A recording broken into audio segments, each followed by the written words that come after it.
कथा में प्रवेश करें।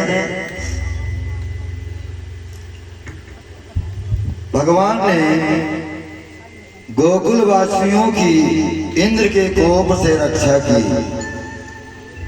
और गोवर्धन पर्वत को पुनः उसी जगह पर स्थापित कर दिया।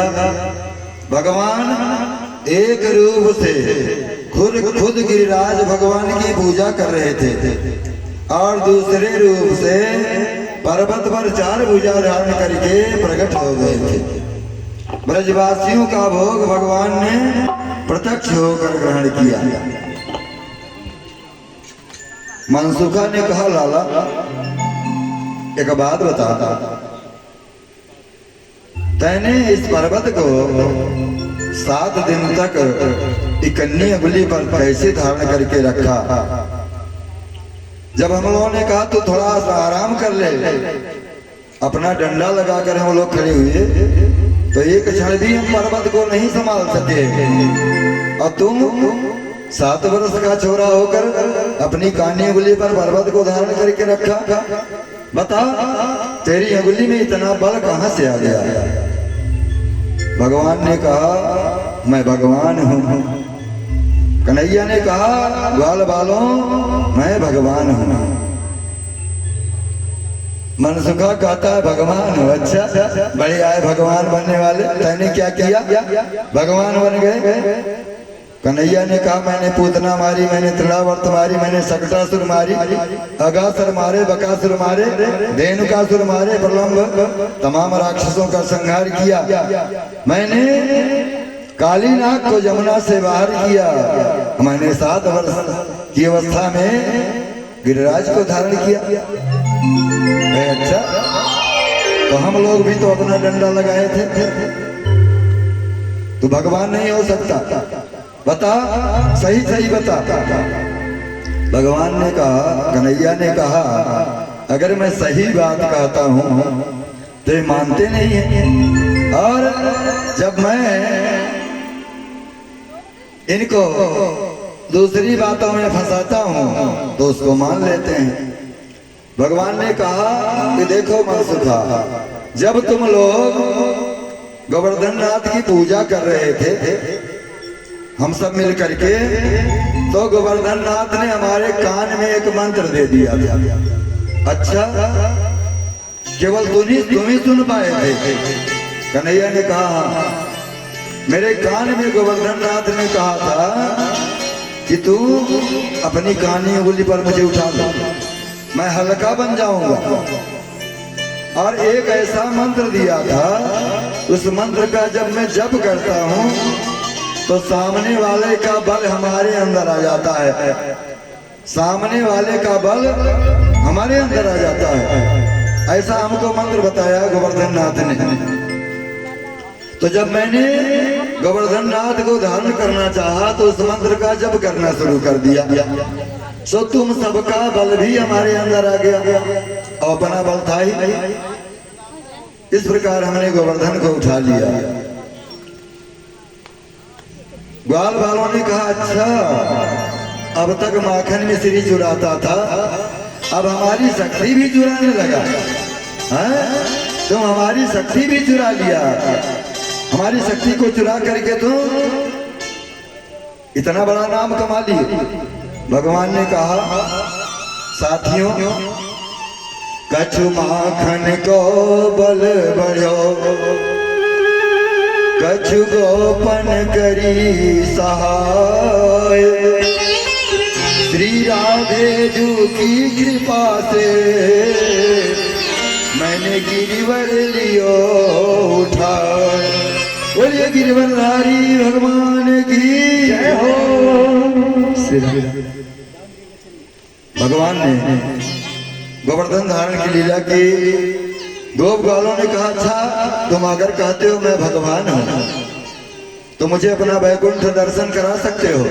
कन्हैया ने कहा, क्यों नहीं, चलो हमारे साथ। सबको लेकर, नंद बाबा आदि को लेकर मेरे कन्हैया यमुना तट पर आए और कहे ब्रह्म कुंड में डुबकी लगाओ। सबने ब्रह्म कुंड में डुबकी लगाई तो सोचे सीधे वैकुंठ धाम में पहुंच गए। और वहां जब पहुंचते हैं तो क्या देखते हैं, वैकुंठ धाम में सब चार भुजा वाले, सबके चार भुजा, सबके पीले पीले रेशमी वस्त्र, सबके सिर पर मुकुट, सब भगवान जैसी आकृति वाले। और उन सब ने देखा कि वहां ब्रह्मा विष्णु ब्रह्मा और शिव जी भी खड़े हैं और बहुत ऊंचे आसन पर भगवान विराजमान हैं, भगवान नारायण। सबने ध्यान से देखकर कहा, अरे वो देखो, जिसको मेरा कन्हैया भगवान कहता है, भगवान जो विराजमान है सामने और कोई नहीं, अपना कन्हैया ही तो है। देखो बिल्कुल सकल सूरत सब कुछ वैसे है, सिर्फ चार भुजा लग गई है, गले पर कौस्तुभ मणि है, सुंदर मुकुट धारण कर लिया है, लेकिन है हमारा कन्हैया। सबने वैकुंठ वासियों से कहा, भैया राधे राधे। कोई बोला ही नहीं, ले जय सिया राम। अरे यहाँ कोई किसी से बोलता ही नहीं। अच्छा चलो, भले कोई नहीं बोलता नहीं पहचानता, लेकिन अपना कन्हैया है ना, सब दौड़े अंदर। भगवान के पार्षदों ने रोक दिया, बोले यही ठहरो, आगे नहीं जा सकते हो, यहीं से भगवान का दर्शन करो, आगे जाना मना है। गोप वालों ने कहा, भैया इससे तो बढ़िया अपना वृंदावन है, वैकुंठ अच्छा नहीं है, इससे अच्छा अपना वृंदावन है। हम जब चाहें कन्हैया के साथ में गेंदा खेलें, कबड्डी खेलें, खूब माखन मिश्री खाएं। यहाँ तो कोई किसी से बातें नहीं करता है। वहां देखो, जिस गली में निकले राधे राधे जय सिया राम, यहाँ कोई बातें नहीं करता है। भैया हमको वैकुंठ की जरूरत नहीं है, अपना तो वृंदावन ही ठीक है। सभी लोग वृंदावन वापस आए। भगवान की बड़ी सुंदर सुंदर लीलाएं हैं। समय भाव में हम लीलाओं का ज्यादा वर्णन नहीं कर सकते हैं। भगवान ने अग्नि का पान किया, 2 बार भगवान ने अग्नि का पान किया, और 2 बार भगवान ने छोटी अवस्था में मिट्टी खाकर मैया यशोदा को विश्व रूप का दर्शन कराया। अग्नि पान करने का मतलब यह है कि प्रकृति में जो दूषित पदार्थ हैं, जो प्रकृति में हानिकारक पदार्थ हैं, जिसके द्वारा समाज का बुरा हो सकता है, ऐसे चीजों को भगवान ने पान करके समाप्त कर दिया। अग्नि सब कुछ जला देती, तो भगवान ने अग्नि का पान किया है। और भगवान को अग्नि का पान क्या करना है, वो तो उनके मुख में ही निवास करती है। तो इस प्रकार से भगवान की बड़ी सुंदर सुंदर लीलाएं हैं। आगे एक मुख्य लीला है, समयाभाव में हम लीला कह नहीं सकते हैं, लेकिन छोड़ भी नहीं सकते हैं, मजबूरी है। क्योंकि संपूर्ण भागवत का जो 12 स्कंद है, उन 12 स्कंदों में जो 10वां स्कंद है, ये भागवत का भगवान का मुख्य रूप से भगवान का शरीर है, हृदय है। और इसमें जो 5 अध्याय भगवान की नित्य रास लीला है, और रास लीला भगवान का हृदय है। तो भगवान के हृदय को छोड़ करके तो हम कथा कर नहीं सकते हैं, मजबूरी है। लेकिन हम आपको संक्षेप में रास लीला का वर्णन कराएंगे। एक बार भगवान ने गोपियों का चीरहरण किया था, क्योंकि गोपियां 2 बजे रात में जाती थी, यमुना में स्नान करती थी। और स्नान कैसे करती थी, वस्त्रों को तट पर उतार कर रख देती थी, यमुना में नग्न स्नान करती थी। बाहर निकलकर पुनः वस्त्रों को पहन करके वहीं यमुना के बालू से माता कात्यायनी की दुर्गा मैया की मूर्ति बनाती थी। अब मूर्ति बना करके बालू से षोडशोपचार से पाद्य अर्घ्य आचमन वस्त्र चंदन सब कुछ फूल माला धूप दीप नैवेद्य कात्यायनी माँ की पूजा करती थी। और पूजा करके गोपियां कात्यायनी माता से वरदान मांगती थी कि कात्यायनी माए महायोगीश्वरी नंद गोप सुतम देवी पति में गुरुते नमः। कात्यायनी मैया, हम आपका पूजन करती हैं, अगर आप हमारी पूजा से प्रसन्न हो तो नंद गोप के जो पुत्र कृष्ण हैं तो हमको पति रूप में प्राप्त हो, ऐसी कामना करती थी। गोपियां प्रतिदिन ऐसा करती थी। हेमंत ऋतु में सवेरे सवेरे यमुना में स्नान करना 3 बजे और नित्य बालू की मूर्ति से कात्यायनी माता की पूजा करना, उनसे पति रूप में कृष्ण को मांगना। एक दिन गोपियां पूजा करके आ रही थी तो कन्हैया रास्ते में मिल गए। कन्हैया ने कहा, देवियों आप सब लोग नित्य जाकर यमुना में स्नान करती हो, स्नान करके बालू की कात्यायनी मैया की मूर्ति बनाती हो, मूर्ति बनाकर षोडशोपचार से पूजा करती हो, बहुत अच्छा करती हो, और पूजन करने के बाद मुझे पति के रूप में मांगती हो। लेकिन तुम सबका जो पूजन का विधि है, विधान है, वो गलत है, ठीक नहीं है। पहली बात तो गलती ये करती हो कि ज्यादा रात्रि हो जाने पर नदी के जल में स्नान नहीं करना चाहिए। जब तक 4 न बज जाए, सवेरा न हो जाए, नदी में स्नान नहीं करना चाहिए। अगर बहुत ज्यादा आवश्यकता पड़ जाए तो जाकर 3 बार ताली बजाना चाहिए। वरुण देव के सोने का समय होता है, जगा करके फिर स्नान करना चाहिए। तो पहली गलती करती हो तुम लोग, ज्यादा रात्रि में जाकर स्नान करती हो। और दूसरी गलती करती हो, तुम लोग अपने वस्त्रों को उतार कर तट पर रख देती हो और नग्न स्नान करती हो। ये गलत है। अच्छा मान लो तुम लोग नग्न स्नान करती हो, कोई मन चला आवे और तुम्हारे वस्त्रों को बटोर करके लेकर चला जाए, क्या करोगे? गोपियों ने कहा, हम तो ऐसे स्नान करेंगे, बहुत आए हमको समझाने वाले गुरुजी, उतनी रात में यहाँ कौन आता है नदी के किनारे? भगवान ने कहा, ये सब ऐसे नहीं मानेगी, तो प्रैक्टिकल में इनको समझाना पड़ेगा। तो भगवान ने एक दिन अपने सखाओं के साथ में रात में गए। गोपियां अपने वस्त्रों को बाहर निकाल कर स्नान कर रही थी। मेरे कन्हैया ने सबके वस्त्रों को उठाया, कदम के वृक्ष पर अपने साथियों के साथ चढ़ गए। गोपियां स्नान करती रही, धीरे धीरे धीरे काफी देर बीता। गोपियों ने जब जल से बाहर निकलना चाहा तो देखी वस्त्र है ही नहीं। अरे हमारे वस्त्रों को कौन ले गया? सब बहुत ध्यान से इधर उधर देखती हैं। तो कदम की डाल पर श्रीमान जी वस्त्रों को टांग करके बैठे हुए हैं। गोपियां देखती हैं, उसमें कन्हैया भी दिखाई पड़ते हैं। गोपियों ने जल में से ही पुकारा, कन्हैया आपने हमारे वस्त्रों को चुरा लिया, आप हमारे वस्त्रों को दे दो, हमें ठंडक लग रही है, जोरों की ठंडक है, हम ठंडी से कांप रही हैं। कन्हैया ने कहा, हमने कहा वस्त्र ले लिए आपके? गोपियों ने कहा, देखो पेड़ पर टंगे हुए हरे लाल नीले पीले गुलाबी बैगनी। कन्हैया ने कहा, ये तुम्हारे वस्त्र नहीं है, ये हमारे कदम में फूल निकले हैं। गोपियों ने कहा, हमको ज्यादा परेशान मत करो, हमारे वस्त्रों को दे दो, नहीं तो नंद बाबा से शिकायत करेंगी। कन्हैया ने कहा, जाकर शिकायत कर दो, कौन मना करता है। गोपियां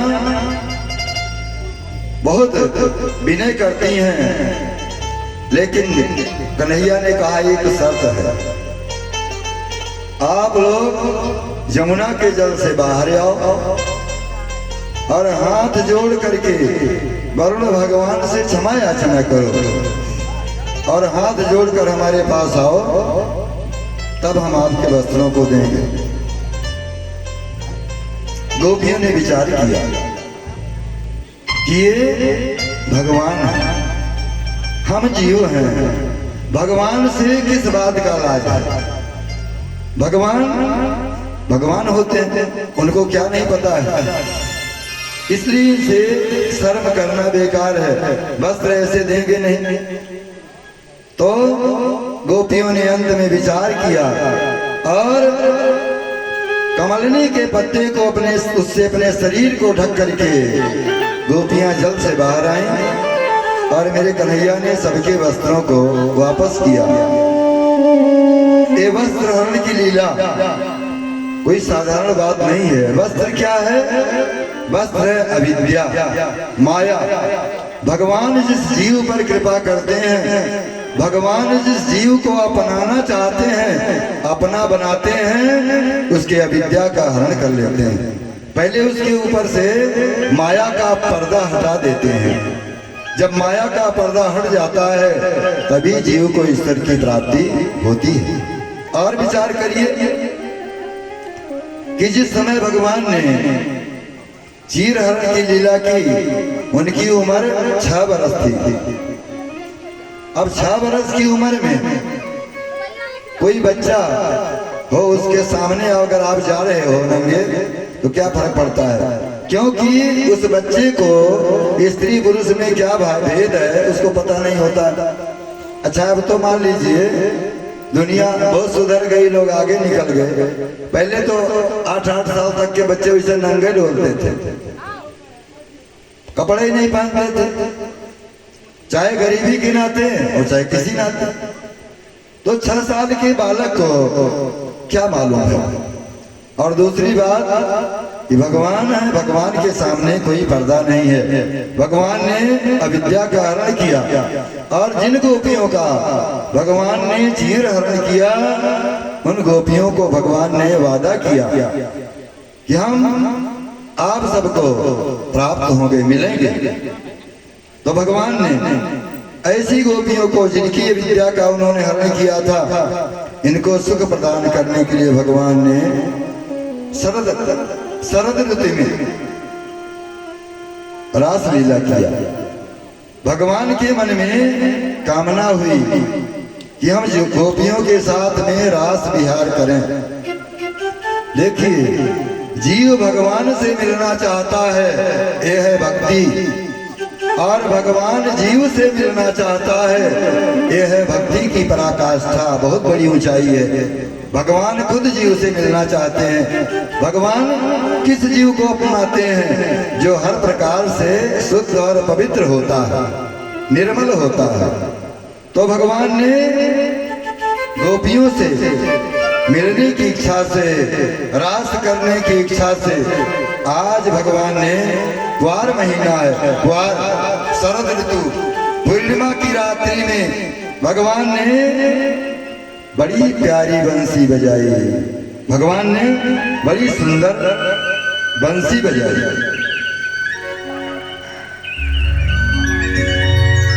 कि भगवान पिता रात्रि शरदोत्फुल्ल मल्लिका विचरन्तुं मनश्चक्रे योग माया उपाश्रित।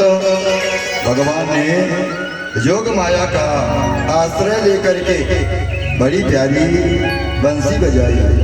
नूतन जलधर पटे गोप बधूटी दुकूल चौराय तस्मै कृष्णाय नमः। भगवान ने बड़ी प्यारी बंसी बजाई और बंसी के द्वारा अपने राधे रानी विशाखा आदि सखियों को आमंत्रित किया, बुलाया कि हे राधे वृषभानुभूप तनये, हे पूर्णचंद्रानने, हे कांते कमनीय कोकिल रवे, हे वृंदावनधीश्वरी। भगवान ने बड़ी सुंदर बंसी बजाई। यह बंसी की धुन भगवान और भी बंसी बजाए हैं, लेकिन इस बंसी की धुन को सिर्फ उन्हीं गोपियों ने सुना जिन गोपियों का भगवान ने चीर हरण किया था। ऐसी गोपियों को सुनाई पड़ा जिनका चीर हरण हुआ था। ये गोपियां इस सुंदर बंसी की धुन को सुनी और इस सुंदर धुन को सुन करके कोई भी गोपी अपने को रोक नहीं सकी। जो गोपी जिस हाल में थी, कोई गैया दुह रही थी, तो गैया का दुहना वहीं छोड़ करके हाथ में बाल्टी लेकर के ही कृष्ण से मिलने के लिए दौड़ी। कोई भोजन बना रही थी, रोटी सेक रही थी, एक तरफ रोटी हुआ था, एक तरफ होना बाकी था। हाथ में आटा लिए ही वृंदावन में यमुना के तट पर भागी कृष्ण से मिलने। कोई गोपी श्रृंगार कर रही थी, अपने एक आंख में काजल लगाया था, एक आंख वैसे था। उसी हाल में वो सीधे बंसी की धुन सुनी और दौड़ पड़ी। आज गोपियों के वेग को कोई रोकने वाला नहीं है, उनके वेग को कोई रोक नहीं सकता है। कि निशम्य गीतम तदनंगवर्धनम ब्रज स्त्रिय कृष्ण गृहीत मानसा आजगमुनिका गलसेतमा सजत्र कांत जवलोल कुंडला। जो जिस हाल में है उसी हाल में बंसी की धुन सुन करके दौड़ रही हैं, भाग रही हैं। और आज गोपियों के वेग को कोई रोकने वाला नहीं। एक गोपी ने बंसी की धुन को सुना और जाना चाहा। जब ही घर से बाहर दौड़ी निकली, उसके पति ने देख लिया।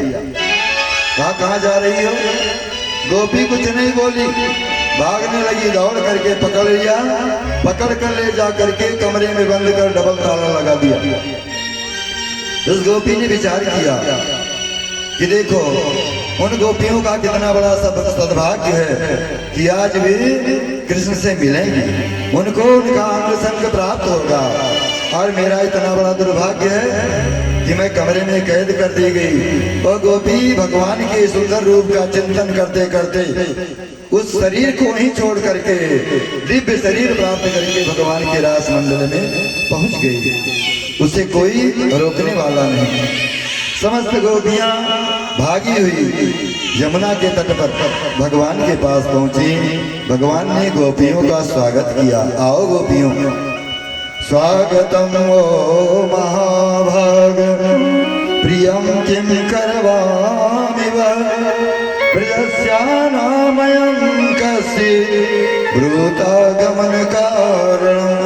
गोपियों आइए, आप सबका स्वागत है, सबका स्वागत है। स्वागतम सुस्वागतम। भगवान ने सबका स्वागत किया और फिर बोले, अच्छा एक बात बताओ, यहाँ क्यों आई हो? जब भगवान ने कहा यहाँ क्यों आई हो, गोपियों को बहुत तकलीफ हुआ, बहुत कष्ट हुआ। मन में विचार किया, बंसी बजा करके बुलाया, हमने घर को छोड़ करके सारा काम छोड़ करके यहाँ आई, अब कहते हैं क्यों आई है? गोपियां कुछ भी जवाब नहीं देती हैं। तो भगवान कहते हैं कि रजन्यसा घोर रूपा घोर सत्व निषेविता प्रतियाति ब्रजम्यः प्रियम त्रिविशु मध्यमा। देखो, एक तो रात्रि घोर और उसमें एक घोर जंगल, घोर रात्रि में ये भयानक जंगल, इसमें हिंसक जीव भी रहते हैं। तुमको डर नहीं लगता? सभी लोग दौड़ी दौड़ी चली आई। अच्छा ठीक है, आ गई ना, चली जाओ। गोपियां फिर भी कुछ नहीं बोलती हैं। गोपियां सिर नीचे कर ली, सिर नीचे करके अपने दाहिने पैर के अंगूठे से जमीन को खुरेद रही है। भगवान ने कहा, दृष्टम वनम कुसुमितम राकेश कररंजितम। अच्छा, तुम सब जंगल की सुंदरता देखना चाहती थी। सुंदर चांदनी रात्रि में और शरद की चांदनी में तुम सब जंगल की सुंदरता देखना चाहती थी, तो देख लिया ना, जंगल की सुंदरता देख लिया, सुंदर जंगल है और सुंदर जमुना जी की बालिका खेल रही है, चांदनी निकली हुई है, सब देख लिया ना। अब वापस चली जाओ। गोपियां फिर भी कुछ नहीं बोलती हैं, सिर को नीचे करके अपने पैरों से जमीन को कुरेद रही हैं। तो भगवान ने कहा, गोपियों कि दुस्सीलो दुर्भगो वृद्धो जड़ो रोग धनो विवा पति स्त्री वीरनांतव्या लोके सुविरपात की। अच्छा लगता है आपके पति देव सुंदर नहीं है, अथवा आपका आपके पतियों से झगड़ा हो गया है, इसलिए वहां से भागकर हमसे मिलने चली आई। देखो पति जो हो कैसा भी हो, वृद्ध हो, रोगी हो, चाहे निर्धन हो, उसके अंदर कितनों भी अवगुण हो, लेकिन एक स्त्री को अपने पति को नहीं छोड़ना चाहिए।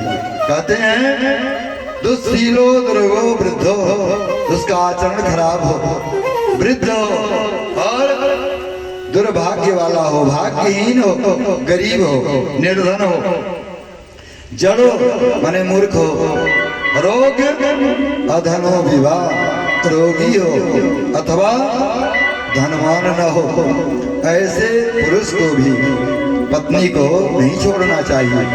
क्यों चली आई हो? वापस चली जाओ। गोपियों ने विचार किया कि देखो बंसी बजाकर हमें बुलाया और हम अपने घर के कामों को छोड़कर भाग कर चली आई, और ऐसा बोल रहे हैं अगर हम सबने इनको जवाब नहीं दिया तो ऐसे बड़बड़ाते रहेंगे। गोपियों ने कहा हमारा पतियों से झगड़ा नहीं हुआ। भगवान ने कहा तो फिर क्यों चली आई? वापस जाओ, पति इंतजार कर रहे होंगे, बच्चे रो रहे होंगे, परिवार को भी भोजन परोसना होगा, भागी चली आई। जरा सा बंसी सुन ली, चली आई। बंसी सुन ली हो, जंगल को देख ली हो, वापस चली जाओ।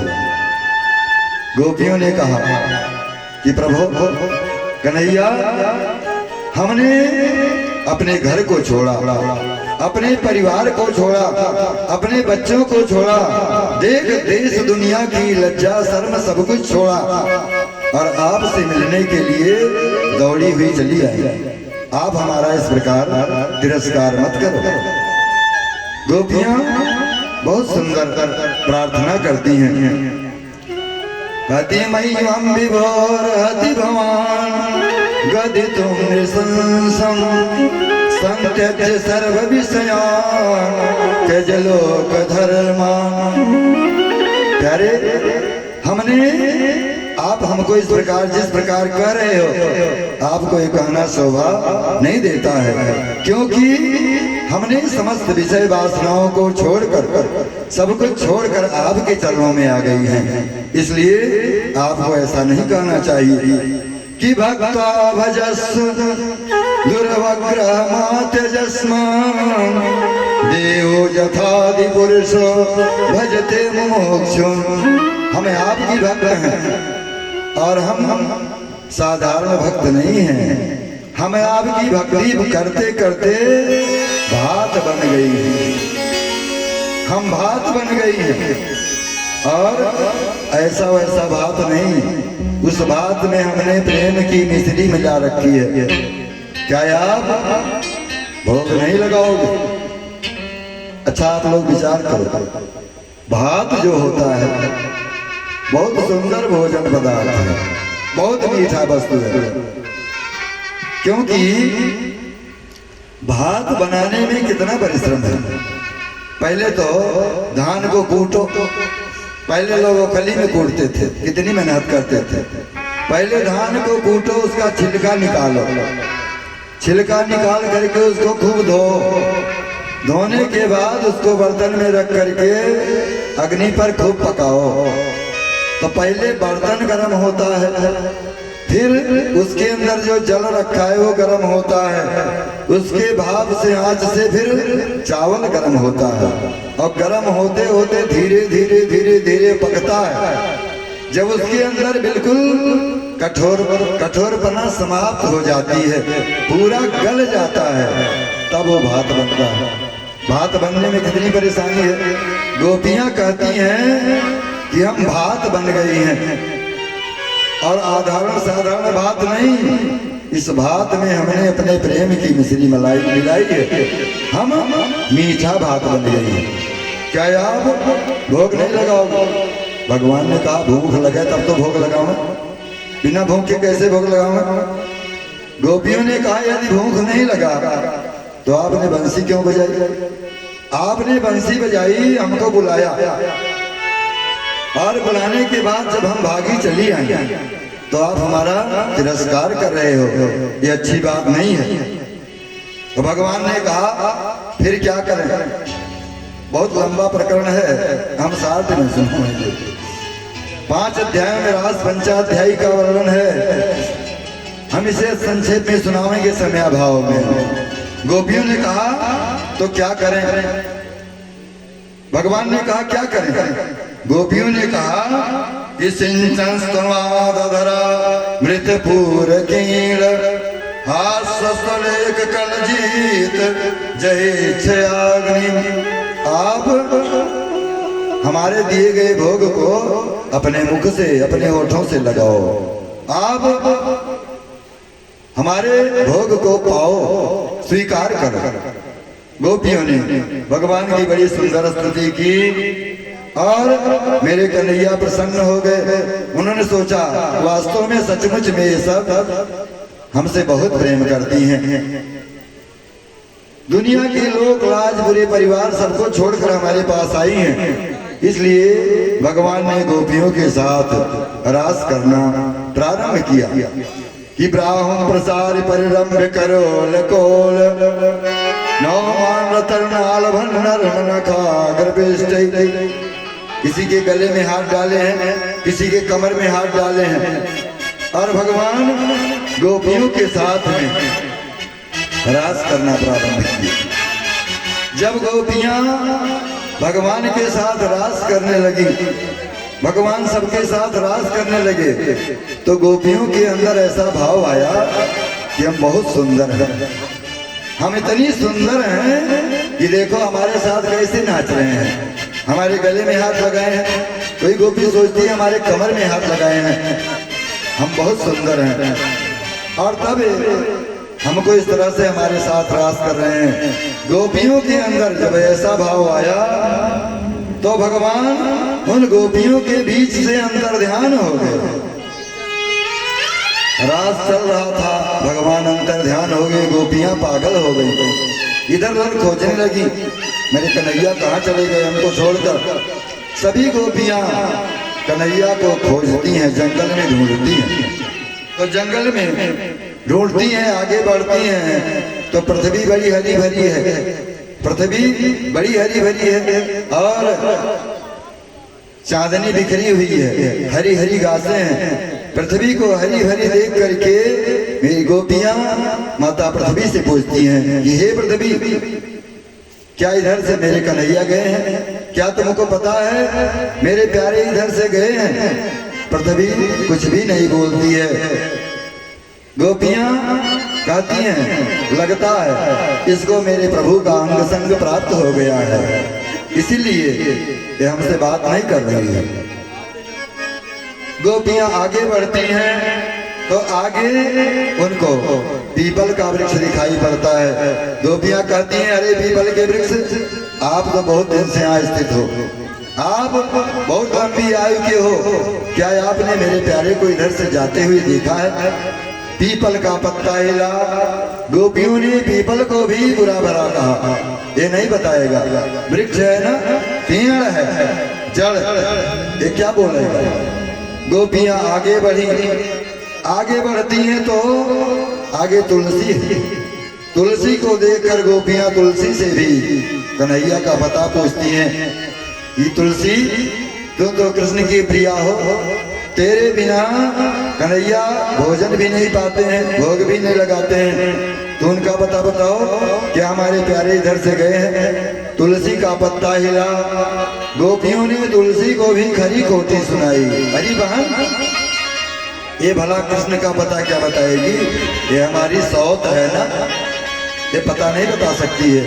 देखी भी होगी तब भी नहीं बताएगी। इस प्रकार पता पूछती हुई जंगल में गोपियां भटकती हैं और विचार करती हैं कि भगवान इस तरह नहीं मिलेंगे। अगर उनसे मिलना है तो उनकी लीला का दर्शन कराओ। तो एक गोपी पूतना बन गई और एक गोपी कृष्ण बन गई। पूतना बनी गोपी ने कृष्ण बने गोपी को अपना स्तनपान कराया और कृष्ण ने स्तनपान करके वो पूतना बनी गोपी मर गई। हाँ मंच मंच करती हुई एक गोपी ने अपने दुपट्टे को आकाश में उड़ाया, कहा गो वृंदावन वासियों डरो मत, घबराओ मत, मैंने गोवर्धन को अपनी अंगुली पर उठा लिया। सब कृष्ण की लीलाओं का अनुकरण करती हैं और अनुकरण करते करते आगे जाती हैं तो कुछ चरणों के चिन्ह दिखाई पड़ते हैं। गोपियां कहती हैं लगता है कि किसी गोपी को साथ में लेकर मेरे प्यारे इधर से गए हैं, क्योंकि चरणों के चिन्ह आगे कुछ फूल बिखरे मिलते हैं। गोपियां कहती हैं शायद उस सखी का श्रृंगार किया होगा, वो कितनी बड़ी भाग्यवान है जो मेरे प्यारे के साथ में गई है। आगे और गोपियां बढ़ती हैं तो क्या देखती हैं कि एक गोपी बेहोश पड़ी हुई है, बेसुध पड़ी हुई है। भागवत में गोपी लिखा हुआ है, नाम नहीं लिखा हुआ है, लेकिन सुखदेव जी का भाव वो राधा रानी से है। बेहोश पड़ी हैं गोपियां, होश में लाती हैं, जगाती हैं, पूछती हैं कि देवी तुम यहाँ क्यों पड़ी हो अकेली? तो गोपी राधे रानी बताती हैं कि मैं चलते चलते थक गई जंगल में प्यारे के साथ, मैंने कहा अब हमसे चला नहीं जाता है, क्या करूं, चल नहीं पा रही हूं। तो मेरे कन्हैया ने कहा मेरे कंधे पर आकर बैठ जाओ, और जमीन पर बैठ गए। ज्यों मैं उनके कंधे पर बैठना चाहिए अंतर ध्यान हो गए और उनके विरह में मैं व्याकुल होकर बेहोश हो गई। सभी गोपियां उस गोपी को साथ में लेकर के यमुना के तट पर आई विलाप करती हुई। सभी गोपियों ने एक साथ मिलकर यमुना के तट पर बहुत सुंदर गीत गाया जिसका नाम है गोपी गीत। एक गोपी गीत भागवत का प्राण है, इसलिए हमको सुनाना पड़ रहा है समय अभाव में, संक्षेप में। गोपियों ने गीत गाया कि प्यारे जब से आपका जन्म हुआ, जब से आपका प्राकट्य हुआ, तब से वृंदावन मृदुला की भूमि, सौंदर्य की भूमि बन गया है। यहाँ पर साक्षात लक्ष्मी निवास करने लगी हैं। हमने आपसे प्रेम किया, आपके साथ पूरा जीवन बिताना चाहती हैं, लेकिन आपने हमको बुला करके हमें छोड़कर अंतर ध्यान हो गए। अगर आप इतने पर भी हमसे नहीं मिलेंगी तो हम इसी यमुना जल में डूब करके अपनी समाधि बना लेंगी। गोपियां अनेक प्रकार से भावों से भगवान की वंदना करती हैं श्लोकों के माध्यम से, और कहती हैं आप विचार कर रहे होंगे कि हमको बहुत मानती हो, बहुत प्रेम करती हो, तो मेरे विरह में मर क्यों नहीं गई, प्राण क्यों नहीं दे दिया? तो प्यारे आपको जब आप रामावतार में अवतार लिए थे और सीता जी आपसे बिछड़ गई थी, रावण चुरा कर ले गया था, तो सीता जी भी आपसे बहुत प्रेम करती थी, लेकिन सीता जी अशोक वाटिका में रह करके आपको याद करती हुई अपने जीवन को धारण करके रखी थी। क्यों? मिलने के आस में कि एक न एक दिन आप जरूर मिलोगे। तो गोपियों ने कहा जब आपकी प्राण प्रिया सीता जी आपका ध्यान करती हुई अपने जीवन को धारण करके रखी और अपने प्राणों को निकलने नहीं दिया, उसी प्रकार हम लोग भी आपके ध्यान में आपसे मिलने की आशा में प्राण को रखे हैं। इतने पर भी अगर आप नहीं मिलोगे तो हम अपने प्राणों का विसर्जन इसी यमुना में समाधि ले लेंगे। गोपियां बड़ा सुंदर गीत गाती हैं कि जयति तेधिकं जन्मना व्रज श्रयते इंदिरा ससदते दैत्यदीश्यता दीक्षुतावका त्वयि धृतावतस्त्वां विचिन्तये शरदुदासये साधुजात सरसिजोदर श्रीमृषादृशा सुरतनाथ अशुल्कदासिका वरदने अनतो प्यारे, अगर अपने विरह में हमको मारना ही था, आप अपने विरह में हमको मारना ही चाहते थे, तो उस इंद्र के कोप से, उस काली नाग के विष से आपने बार बार हमारी रक्षा क्यों की?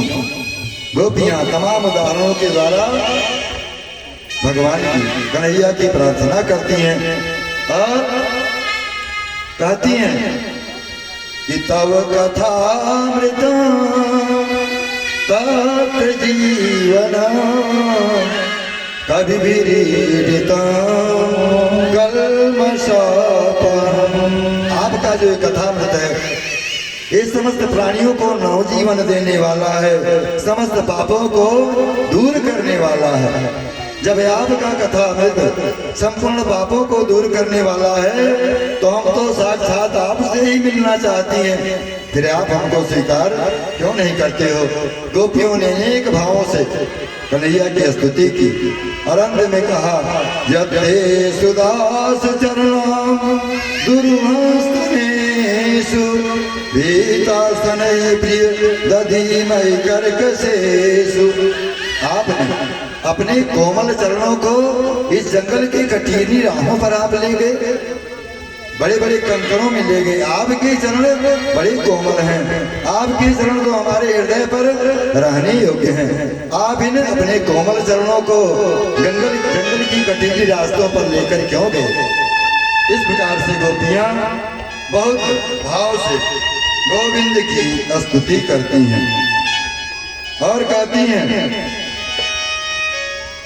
कि हनुमान जी जब सीता जी से मिलने के लिए गए और सीता जी की दीन दशा देखा और दशा देखकर वापस से आए, अशोक वाटिका से वापस लंका को जलाकर, तो भगवान राम ने पूछा था कि हनुमान सीता तो मर गई होगी।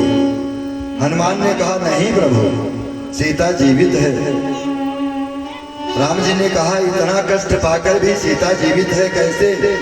तो हनुमान जी ने क्या कहा था कि नाम पारु दिवस निश ध्यान तुम्हारे कपाट, लोचन निज पद जंत्रित प्राण जाहि के ही बाट। प्रभु नाम पारु दिवस निश, आपका जो नाम है राम नाम, वो दिन रात सीता जी की प्राणों की पहरेदारी करता है। और ध्यान तुम्हार कपाट, सीता जी हमेशा आपके ध्यान में रहती हैं, तो आपका ध्यान फाटक के समान उनके प्राणों को बंद करके रखता है। और लोचन निज पद जंत्रित, अपने नेत्रों के द्वारा सीता जी ने आपकी सुंदर छवि को अपनी आंखों में बंद करके रखा है, नेत्रों में बंद करके रखा है। जैसे कोई फाटक में ताला बंद कर दे तो कोई सामान बाहर नहीं निकल सकता है। तो इस प्रकार से जब नेत्रों के बीच में आपके स्वरूप को धारण करके रखा है तो प्राण किस रास्ते से निकले? प्राण निकलने का रास्ता नहीं पाते हैं। इस प्रकार गोपियों ने जब बहुत सुंदर स्तुति की, भगवान ने सोचा इनका प्रेम तो बहुत निर्मल है, बहुत पवित्र है, तो भगवान उन गोपियों के मध्य में प्रकट हो गए। बोलिए वृंदावन बिहारी लाल की जय। गोपियों ने कहा प्रभु संसार में 3 प्रकार के प्रेमी होते हैं। एक तो ऐसे प्रेमी होते हैं कि आप प्रेम करो चाहे न प्रेम करो, लेकिन हम आपसे प्रेम करते हैं, पहले प्रकार के प्रेमी। दूसरे प्रकार के प्रेमी होते हैं कि आप हमसे प्रेम करते हो, हम आपसे प्रेम करते हैं। और तीसरे प्रकार के प्रेमी ऐसे होते हैं कि प्रेम के बदले में प्रेम तो दूर रहे, बदले में अपने प्रेमी को लूट लेते हैं। गोपियां कहते हैं कृष्ण इन तीनों में किस प्रकार के प्रेमी तुम हो? भगवान ने कहा गोपियों, जो बिना स्वार्थ के एक दूसरे से प्रेम करते हैं, आप हमसे प्रेम करो चाहे न प्रेम करो, लेकिन हम आपसे प्रेम करते हैं, ऐसे प्रेमी केवल माता पिता होते हैं और दूसरा कोई नहीं होता। ऐसे प्रेमी सिर्फ माता पिता होते हैं। बच्चा चाहे उनसे प्रेम करे चाहे डंडा मारे, लेकिन वो तो हमेशा बच्चे से प्रेम करते हैं। दूसरे प्रेमी, प्रेम के बदले में प्रेम करना ये कोई प्रेम नहीं है, ये तो समझिए एक सौदा है। आप हमसे प्रेम करते हो तो मजबूरी हम आपसे प्रेम करते हैं। और तीसरे प्रकार के प्रेमी जो प्रेम के बदले में प्रेम नहीं करते हैं, उल्टे प्रेमी को लूट लेते हैं, ऐसे प्रेमी 4 प्रकार के होते हैं। गोपियों ने कहा कौन कौन? भगवान ने कहा एक होते हैं आत्माराम, दूसरे आप्तकाम, तीसरे अकृतज्ञ और चौथे गुरुद्रोही। आत्माराम अपनी आत्मा में रमण करते हैं, किसी से कोई मतलब है नहीं है, भगवान का भजन करते हैं। आत्माराम है जो अपनी आत्मा में रमण करते हैं। आप्तकाम उन प्रेमियों को कहते हैं जिनकी सारी इच्छाएं पूर्ण हो गई हैं, जीवन में कोई इच्छा बाकी है नहीं है, तो किसी चीज की इच्छा क्यों करेंगे, ऐसे हैं आप्तकाम। और दूसरे होते हैं अकृतज्ञ, प्रेम के बदले में प्रेम न किया जाए। भाई कोई प्रेम करता है तो आप बदले में प्रेम न करो, ये अकृतज्ञता जैसा लगता है, अच्छी बात नहीं है। और चौथे कि प्रेम के बदले में प्रेम किया नहीं, उल्टे प्रेमी को लूट लिया। इस प्रकार के 4 प्रेमी होते हैं। गोपियों ने कहा ये कृष्ण हमको चौथे नंबर का लगता है। कन्हैया ने कहा गोपियों आप ऐसा क्यों कहती हो? गोपियों ने कहा हमने आपसे प्रेम किया, आपके लिए हमने घर छोड़ा, परिवार छोड़ा, संबंध छोड़ा, रिश्ता नाता छोड़ा, आपसे मिलने भागकर जंगल में चली आई। आपने प्रेम के बदले में हमसे प्रेम तो किया नहीं, उल्टे हमको तकलीफ दिया, तो ये अकृतज्ञता गुरुद्रोही नहीं तो और क्या है?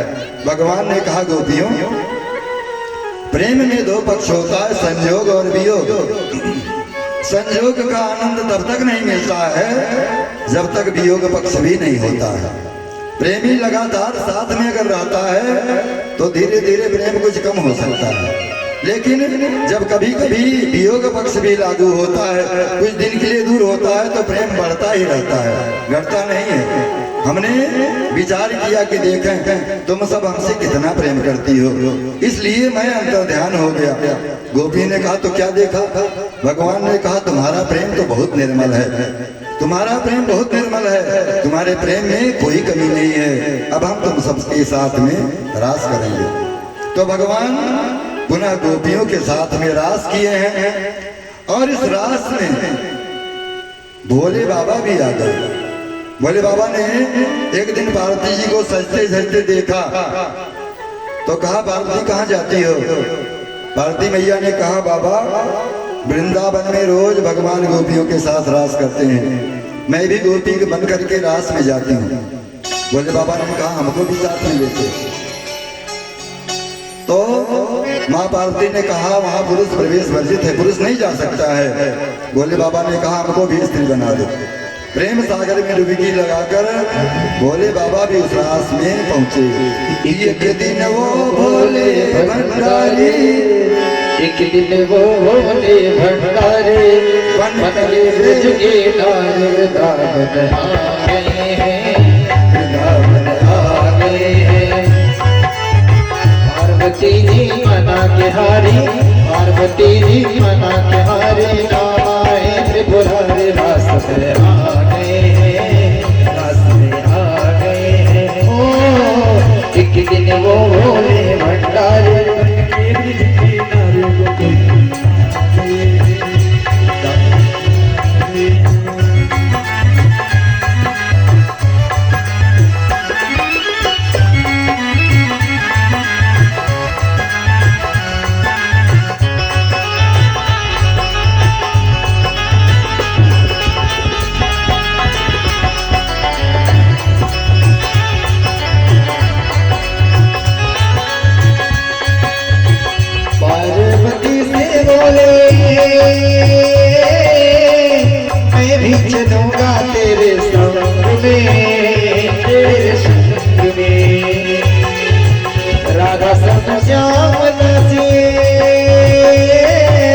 रास रचेगी ब्रज में भारी, रास रचेगी ब्रज में भारी, हमें दिखाओ प्यार आ गए, रास में आ गए हैं।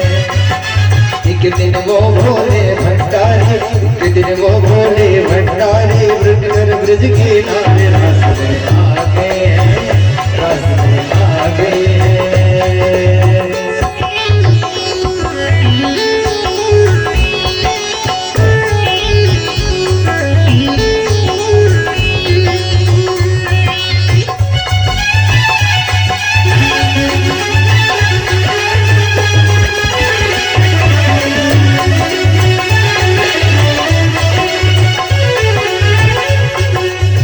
पार्वती मैया मनाती है कि भोले मान जाए, रास में जिद कर रहे जाने के लिए ना जाए, क्योंकि रास में केवल कन्हैया एक पुरुष है, बाकी सब नारी हैं। दोनों हाथ खोल करके भोले बाबा को मनाएंगे कि अब से ना जाए, क्योंकि आज के बाद वो आने वाले नहीं है कि आइए सब लोग ताली बजाइए, राधे राधे बोलिए, फिर पता नहीं कब ये मौसम आएगा। उड़ाइए दोनों हाथ, कम से कम जब तक कथा सुन रहे तब तक भाव से दोनों हाथ खोल के ताली बजाते हैं, गाएंगे क्या? ओ मेरे भोले श्यामी कैसे ले जाऊं तुमको रास में, उस रास में। ओ मेरे भोले बाबा कैसे ले चलो उस रास में, उस रास में। मोहन के सिवा कोई पुरुष न जाए महारास में, महारास में। हंसी करेगी ब्रज के नारे, हंसी करेगी ब्रज के नारे, मानो भाग्य हमारे रास में आ गई है, रास में आ गई है। पार्वती जी मना बिहारी, पार्वती जी मना बिहारी, ना माने त्रिपुरारी, रास में आ गई है, रास में आ गई है।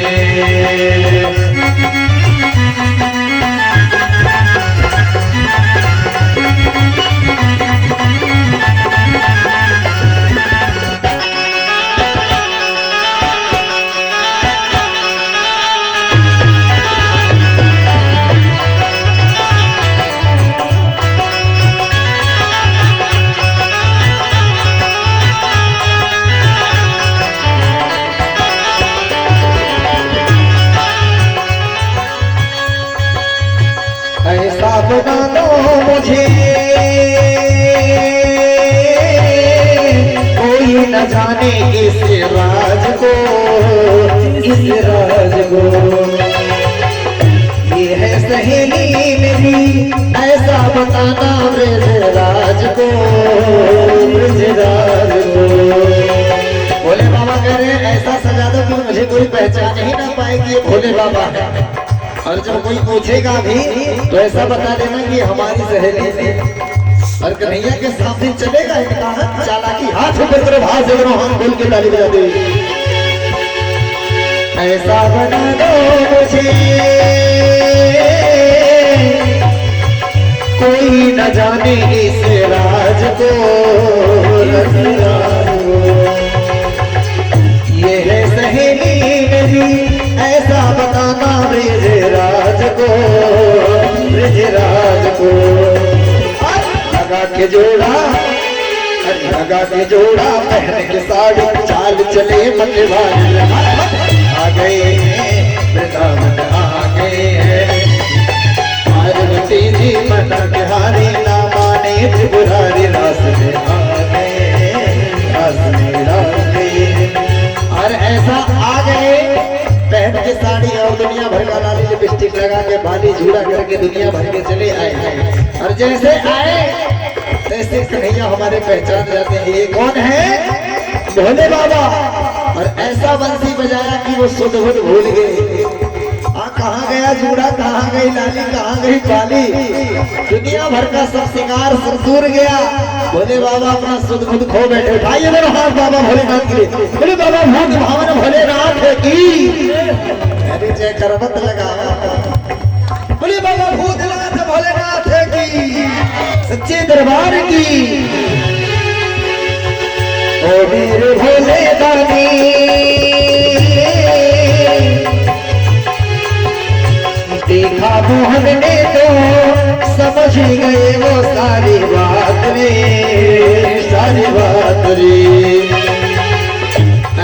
बजाया बंसी सुध बुध भोले भोलेनाथ रे भोलेनाथ। खिसक गई जब सर से साड़ी, खिसक गई जब सर से साड़ी, मुस्काए बनवारी रास में आ गए हैं, रास में आ गए हैं। खिसक गई जब सर से साड़ी, मुस्काए बनवारी रास में आ गए हैं, रास में आ गए हैं। और बाबा भोलेनाथ का तभी से क्या नाम पड़ गया? गोपेश्वर महादेव। बोलिए गोपेश्वर महादेव भगवान की, सच्चे दरबार की। ओ मेरे औघड़ रानी तब से गोपेश्वर नाम तेरा है, तेरा नाम है। ओ मेरे औघड़ रानी तब से गोपेश्वर तेरा नाम है, तेरा नाम है। ओ मेरे भोले बाबा तब से वृंदावन तेरा नाम है, तेरा नाम है। तारा चक्र कहे त्रिपुरारी, तारा चक्र कहे त्रिपुरारी, रखियो लाज हमारी वृंदा। कितने लोग रास में चलना चाहते हैं? हाथ ऊपर करिए, भाव से हाथ ऊपर करो। जितने लोग रास में चलना चाहते हैं, नृत्य करना चाहते हैं, वो लोग हाथ ऊपर करेंगे और भाव से गाते हैं क्या? रास रचो है, रास रचो है, यमुना किनारे महारास रचो है। रास रचो है, रास रचो है, यमुना किनारे महारास रचो है। रास रचो है, रास रचो है, यमुना किनारे महारास रचो है। रास रचो है, गोकुल में देखा, वृंदावन में देखा, बरले बाजे श्याम संग राधा नाचे, श्याम संग राधा नाचे रे। अरे रास रचो है, रास रचो है, रास रचो है। और अभी पूज्य महाराज जी द्वारा आप लोगों ने श्रवण किया कि ये प्राण है। गुरु जी, अरे महारास प्राण है और प्राण में ही आप सबसे प्राण है। अरे जिनको नृत्य आता हो और महारास में नाच भी सकते हैं, इसमें कोई बाधित नहीं है। और जो महारास में नहीं नाचे उनको जान लीजिए 84 लाख योनों में तो नाचना है। अगर समय होता तो सिर्फ रास में ही मेरा आज का समय पूरा होता। इतनी कथाएं हैं, लेकिन क्या करें, समय अभाव में रास पंचाध्यायी को ही विराम देंगे। उसी दिन से वहां पर ब्रजवासियों ने दोबारा वापस भोले बाबा नहीं गए, उस रूप में वृंदावन में निवास करते हैं। ब्रजवासियों ने महादेव का सुंदर मंदिर बनवा दिया, गोपेश्वर महादेव, और बाबा गोपी बनकर सजकर उसमें बैठे हैं। अच्छा देखिए, शिव जी का जहाँ भी मंदिर है गर्भगृह में, भोले बाबा बीच में है और चारों तरफ उनका परिवार, गणेश जी, गौरी जी, खडानंद महाराज, नंदी बाबा। लेकिन उस मंदिर में भोले बाबा अंदर गोपी बनकर सजकर बैठे हैं और पार्वती जी बाहर बैठी हैं। मंदिर के बाहर पार्वती जी इशारा कर रही हैं भोले बाबा से, चलो कैलाश चलते हैं, कैलाश चलो। भोले बाबा कहते हैं हमको नहीं जाना है, हम यहीं रहेंगे। तो वहाँ पार्वती जी मंदिर के बाहर बैठी हैं इशारा करती हुई। भोले बाबा तब से वृंदावन में ही निवास करते हैं गोपी बन करके। गोपेश्वर महादेव की। इस प्रसंग का वर्णन करते करते सुखदेव जी जब वर्णन किए तो परीक्षित जी ने प्रश्न कर दिया। परीक्षित ने कहा, गुरु जी एक बात बताइए कि संस्थापनार्थाय धर्मस्य प्रशमाय तरस्य च, धर्म की स्थापना के लिए और अधर्म का नाश करने के लिए भगवान अवतार लेते हैं, ऐसा बताया जाता है। अच्छा, जब भगवान धर्म का की स्थापना करने के लिए अवतार लेते हैं तो बताइए, हजारों गोपिकाओं के साथ में नृत्य करना ये कहाँ का धर्म है, कहाँ का नियम है? इससे तो धर्म बिगड़ जाता है। सुखदेव जी ने दुखी हो गए। सुखदेव जी बहुत दुखी हुए। सुखदेव जी ने कहा, लगता है मैंने किसी अनधिकारी को भागवत की कथा सुना दी। मैं तो समझता था कि परीक्षित बहुत समझदार हैं। अरे जोगेश्वर का चरित्र है, जोगेश्वर के चरित्र पर उंगली उठाना ठीक नहीं, क्योंकि जिस समय भगवान गोपियों के साथ में रास कर रहे थे, हजारों गोपियां हजारों रूप में, सभी गोपी महसूस करती थी कि कन्हैया हमारे ही साथ हैं, सबके साथ में नृत्य कर रहे थे। उस समय वहां कामदेव जी प्रकट हो गए। जब कामदेव प्रकट हुए तो भगवान ने कहा, कहिए कामदेव आपका आना कैसे हुआ? तो कामदेव ने कहा कि प्रभु, भगवान ठाकुर जी ने हमारे प्रधान जी आपके द्वारा भागवत भगवान के चरणों में 500 मुद्रा समर्पित हुई है। भागवत भगवान सदैव आपका कल्याण करें, आपके परिवार की सुरक्षा करें, आपको सद्बुद्धि प्रदान करें और आप सदैव इसी प्रकार से धर्म कार्य करते रहें, धर्म की वृद्धि करें, समाज में आपका नाम हो, सम्मान हो। तो सुखदेव जी ने कहा कि हमने पहले कह दिया था ये जोगेश्वर का चरित्र है। अच्छा, जब कामदेव वहां आया तो मेरे प्रभु ने कहा, कामदेव तुम कैसे यहाँ आए? कामदेव ने कहा, प्रभु जहाँ सुंदर स्त्री हो और सुंदर पुरुष हो वहां तो हम आ ही जाते हैं। तो भगवान ने कहा, लेकिन एक चीज भूल गए, शिव जी के रूप में हमने तुमको जलाकर भस्म कर दिया था, वो दिन भूल गए, मेरे ऊपर विजय नहीं प्राप्त कर पाए थे। कामदेव ने कहा, वो दिन दूसरा था, वो समय दूसरा था सरकार, लेकिन आज जहाँ हजारों सुंदरी गोपियां हैं और श्याम सुंदर आप हैं, रात्रि का समय है, एक एक गोपी के साथ एक एक रूप बनाकर आप नृत्य कर रहे हो। आज तो हमारे बाण चलने वाले हैं। भगवान ने कामदेव को उल्टा करके लटका दिया। कामदेव किस प्रकार का युद्ध करोगे, किले का या मैदान का? किले का युद्ध क्या है और मैदान का युद्ध क्या है? किले का मतलब होता है पत्नी रूपी किले का आश्रय लेकर के युद्ध करोगे। ये पत्नी है घर में, उसके साथ हम रहें और रह करके भी अपने मन को बस में रखें, एक किले का युद्ध है। मैदान का युद्ध क्या है? जहाँ हजारों गोपियां हैं और श्याम सुंदर आप हो, यहाँ मैदान का युद्ध होने वाला है, यहाँ मेरे बाण चलेंगे। तो भगवान ने कामदेव को उल्टा करके लटका दिया। काम का कोई प्रभाव नहीं चला और ये रास 1-2 दिन नहीं, 6 महीने तक रास चली। और वो 6 महीना क्या था? वो 6 महीना कोई साधारण मानव का महीना नहीं था, वो ब्रह्मा की रात्रि के समान था। भगवान सभी गोपियों के घर में गोपी बन करके उनके पतियों के साथ में भी थे, घर का सारा काम भी देख रहे थे और यहाँ गोपियों के साथ रास भी कर रहे थे। कोई समझ ही नहीं सका। लेकिन ये जोगेश्वर का चरित्र है सुखदेव, इसमें काम का कहीं भी दर्शन नहीं है। भगवान जोगेश्वर हैं और जोगेश्वर के चरित्र पर अंगुली उठाना अच्छी बात नहीं है। तुमने ऐसा विचार क्यों कर लिया? एक बात बताओ, सूर्य सबके ऊपर समान रूप से प्रकाश करता है, चाहे कहीं गंदगी हो चाहे कहीं सुगंध हो, सूर्य सब पर अपनी रोशनी डालता है। तो क्या कभी सूर्य गंदा हो जाता है? अग्नि सबको जलाती है, गंदगी हो चाहे सुगंधित चीज हो, अग्नि जलाकर राख करती है। मुर्दा जलाती है अग्नि, तो क्या अग्नि अपवित्र हो जाती है? अग्नि वैसे रहती है, चाहे वो सुगंधित चीज को जलावे चाहे दुर्गंध युक्त वस्तु को जलावे। और गंगा नदी बह रही है, गंगा नदी में पूरा खड़े सुअर अगर कूद जाए, गंगा नदी में खड़े सुअर कूद जाए तो गंगा कभी अपवित्र नहीं हो सकती है। बहती हुई गंगा पवित्र है।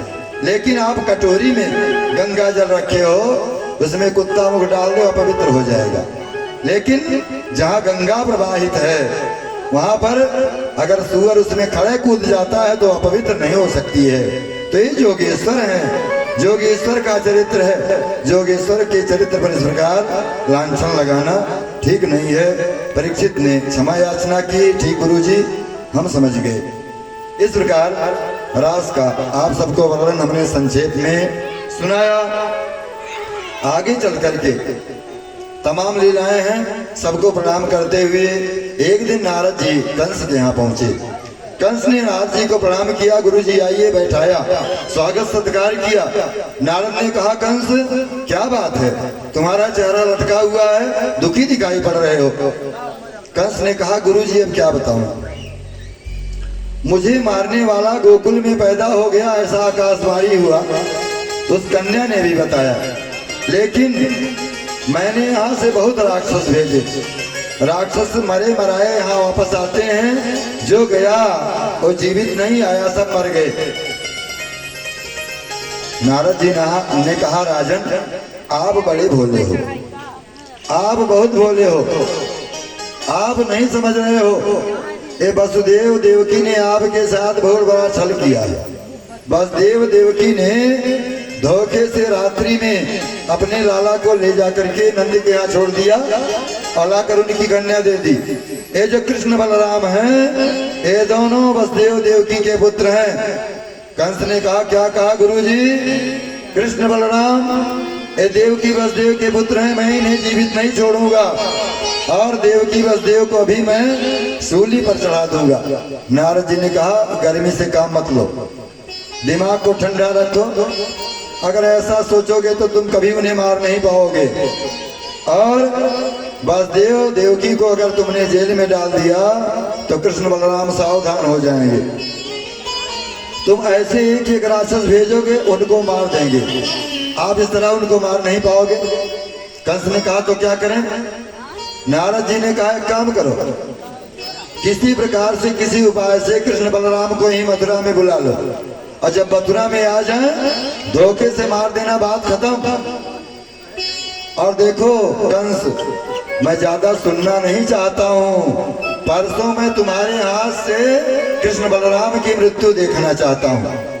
कह करके नारद जी कंस के पास से चले आए और आए सीधे वृंदावन में, कन्हैया के पास आए। कन्हैया ने कहा, आओ नारद जी, बहुत दिन पर आए, बड़ी कृपा की। नारद जी ने कहा, कन्हैया तुम तो खूब बंसी बजाओ, खूब रास रचाओ, खूब माखन मिश्री खाओ, नहीं तुम्हें फर्क है, नहीं तुम्हें चिंता अपने भक्तों की, नहीं तुम्हें चिंता है अपने भक्तों की। ओ कंस कितना कष्ट देता है भक्तों को, आप आराम से बंसी बजा रहे हो, माखन मिश्री खा रहे हो। भगवान ने कहा, मैं कौन होता हूँ कंस को मारने वाला? कौन काहू को सुख दुख कर दाता, निज कृत कर्म भोग सब हाता। जो जैसा कर्म करता है उसको उसका फल मिलता है। मैं कौन होता हूँ किसी को मारने वाला? नारद जी ने कहा, लेकिन प्रभु कब उस दुष्ट को मारोगे? वो इतना सताता है, ऋषि मुनियों को सताता है, सबको कष्ट देता है, वसुदेव देवकी को कष्ट देता है, पिता उग्रसेन को कारागार में डाल रखा है, आप उसको कब मारोगे? देखो प्रभु, हम ज्यादा सुनना नहीं चाहते हैं, परसों हम आपके हाथ से कंस को मरा हुआ देखना चाहते हैं। भगवान ने कहा, अच्छा कंस के पास क्या कह करके आए हो? कंस को मेरी तरफ इशारा कर दिया और मुझको उसकी तरफ इशारा कर दिया, और डेट दोनों की परसों का दे दिया। नारद जी ने कहा, प्रभु एक बात बताओ, चाहे आप कंस को मारो जा करके, और चाहे कंस यहाँ आवे आप उसको मारो, मरना तो कंस को ही पड़ेगा ना। अब आप ज्यादा देरी मत करो, जल्दी उस दुष्ट को खत्म करो। कह करके नारद जी गए। इधर कंस ने अक्रूर जी को बुलाया, कहा, अक्रूर जाओ, आप कृष्ण बलराम के चाचा हो, देखो मैं तुमसे कोई बात छिपाता नहीं हूँ, कृष्ण बलराम ही वसुदेव देवकी के पुत्र हैं, ऐसा हमको मालूम हो गया है। तुम जाओ, दोनों को यहाँ पर धनुष यज्ञ का बहाना बना करके, यहाँ धनुष यज्ञ का उत्सव है, ले आओ, यहाँ आवेंगे धोखे से मैं उनको मार दूंगा। अक्रूर जी ने सोचा, ये बहुत बड़ा दुष्ट है, मेरे प्रभु को ये धोखा से मारना चाहता है। अक्रूर जी ने कंस को समझाया, राजन मनुष्य जो है वो बात बहुत करता है, विचार बहुत करता है, लेकिन होता वही है जो भगवान को मंजूर होता है। कंस ने कहा, एक बात बताओ, जाओगे कि नहीं? अक्रूर ने सोचा अगर नहीं जाऊंगा तो मार देगा, बहुत दुष्ट है, कहाँ जाएंगे। तो ठीक है, सवेरे में मेरा रथ ले लो, जाओ। अक्रूर जी रथ पर बैठ करके वृंदावन आए। नंद जसोदा ने उनका खूब स्वागत किया। रात में अक्रूर ने नंद बाबा से कहा कि मथुरा में मेला लगा हुआ है, वहां पर धनुष जग का मेला है, आप कृष्ण बलराम को लेकर मेला दिखाने चलो, कंस ने आपको बुलाया है। माता जसोदा ने कहा, अक्रूर जी आपने कैसे सोच लिया कि मैं अपने कृष्ण बलराम को मथुरा भेजूंगी?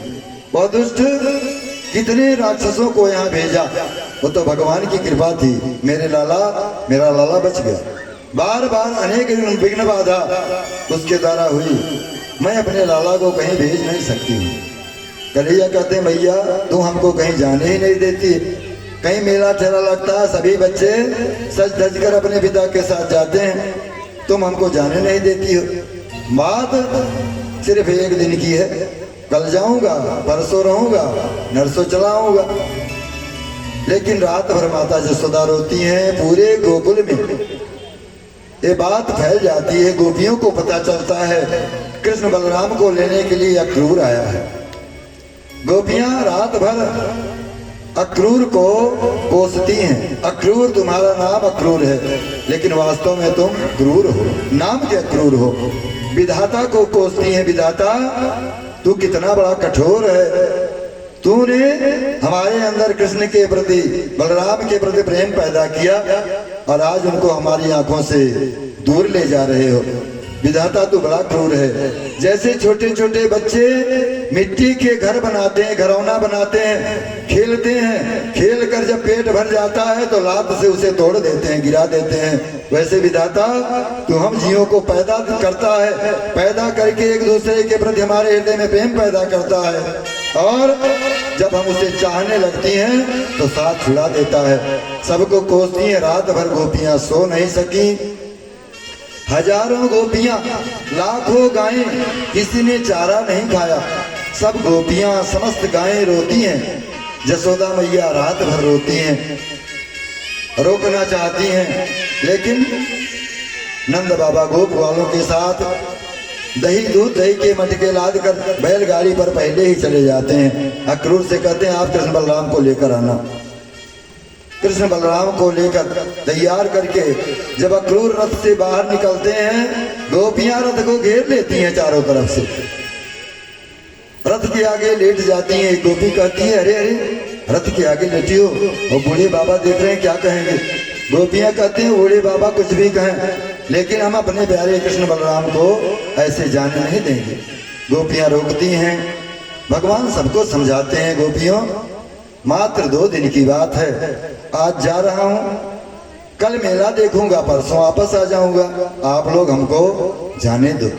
भगवान गोपियों को समझा बुझाकर उनसे विदा लेते हैं। रास्ते में राधे रानी से भेंट होती है। भगवान एकांत में जाकर राधे को समझाते हैं कि राधे रानी तुम गोपियों को समझाना, हमारे माता पिता को धीरज धारण कराना, मैं बंसी तुमको दे रहा हूँ, ये बंसी मैं सिर्फ तुम्हारे लिए धारण करता था, तुझे प्रसन्न रखने के लिए बंसी मैं धारण करता था।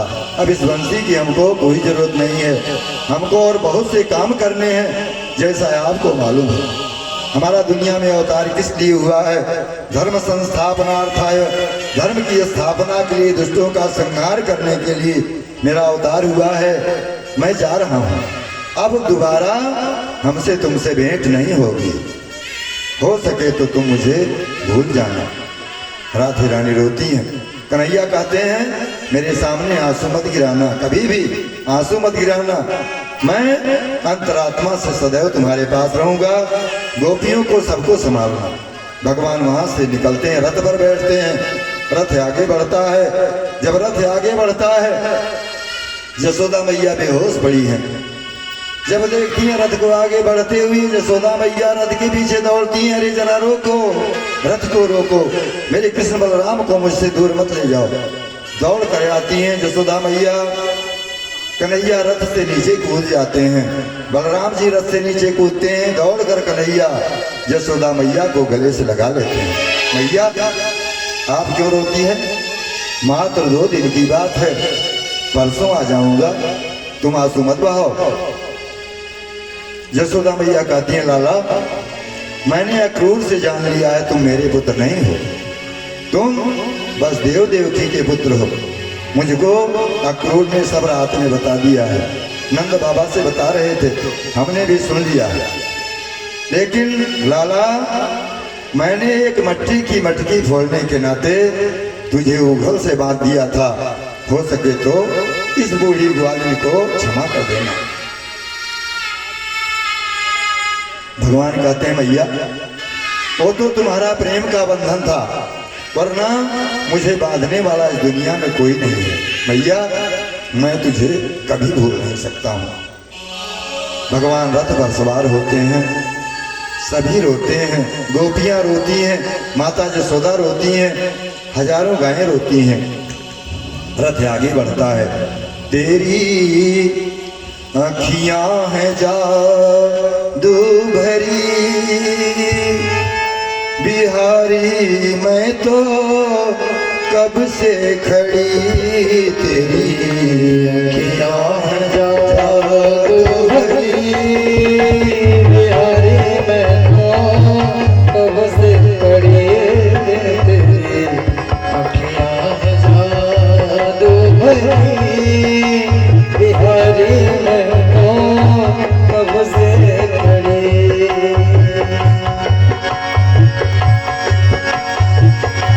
सुन लो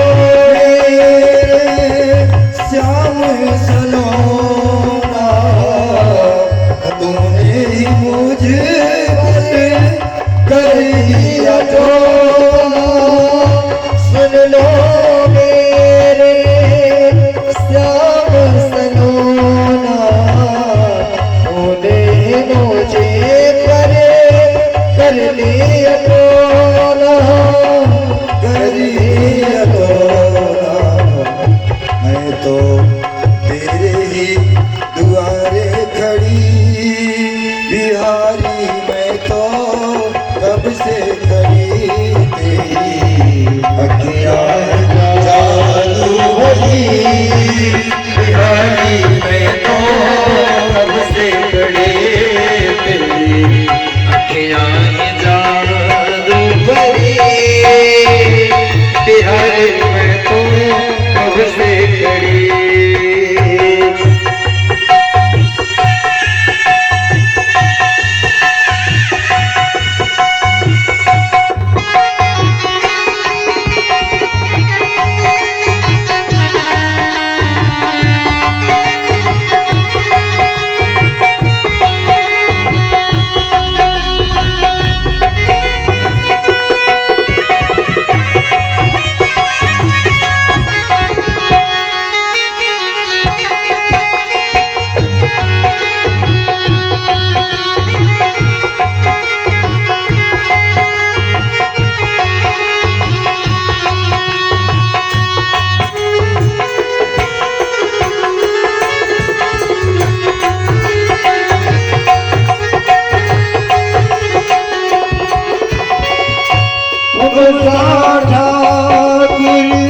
और न पाया तुमसे ही मैंने न्याय लगाया, और न पाया तुमसे मैंने मेरी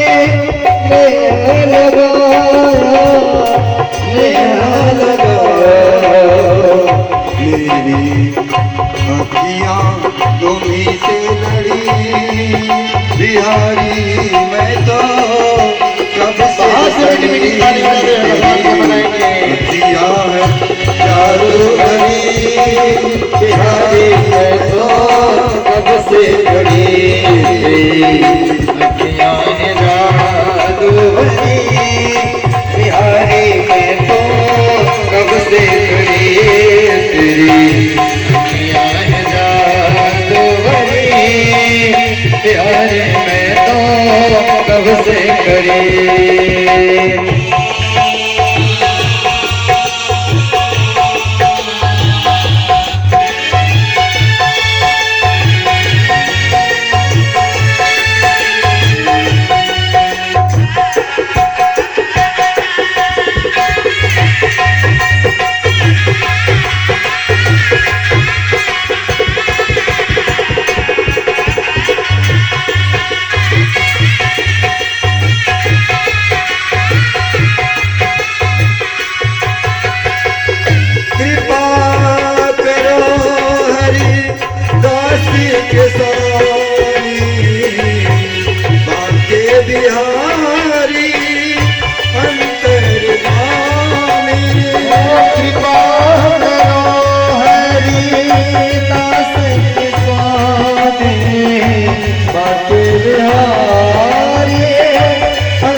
अखियां जादूगरी यार मैं तो कब से खड़ी तेरी अखियां जादूगरी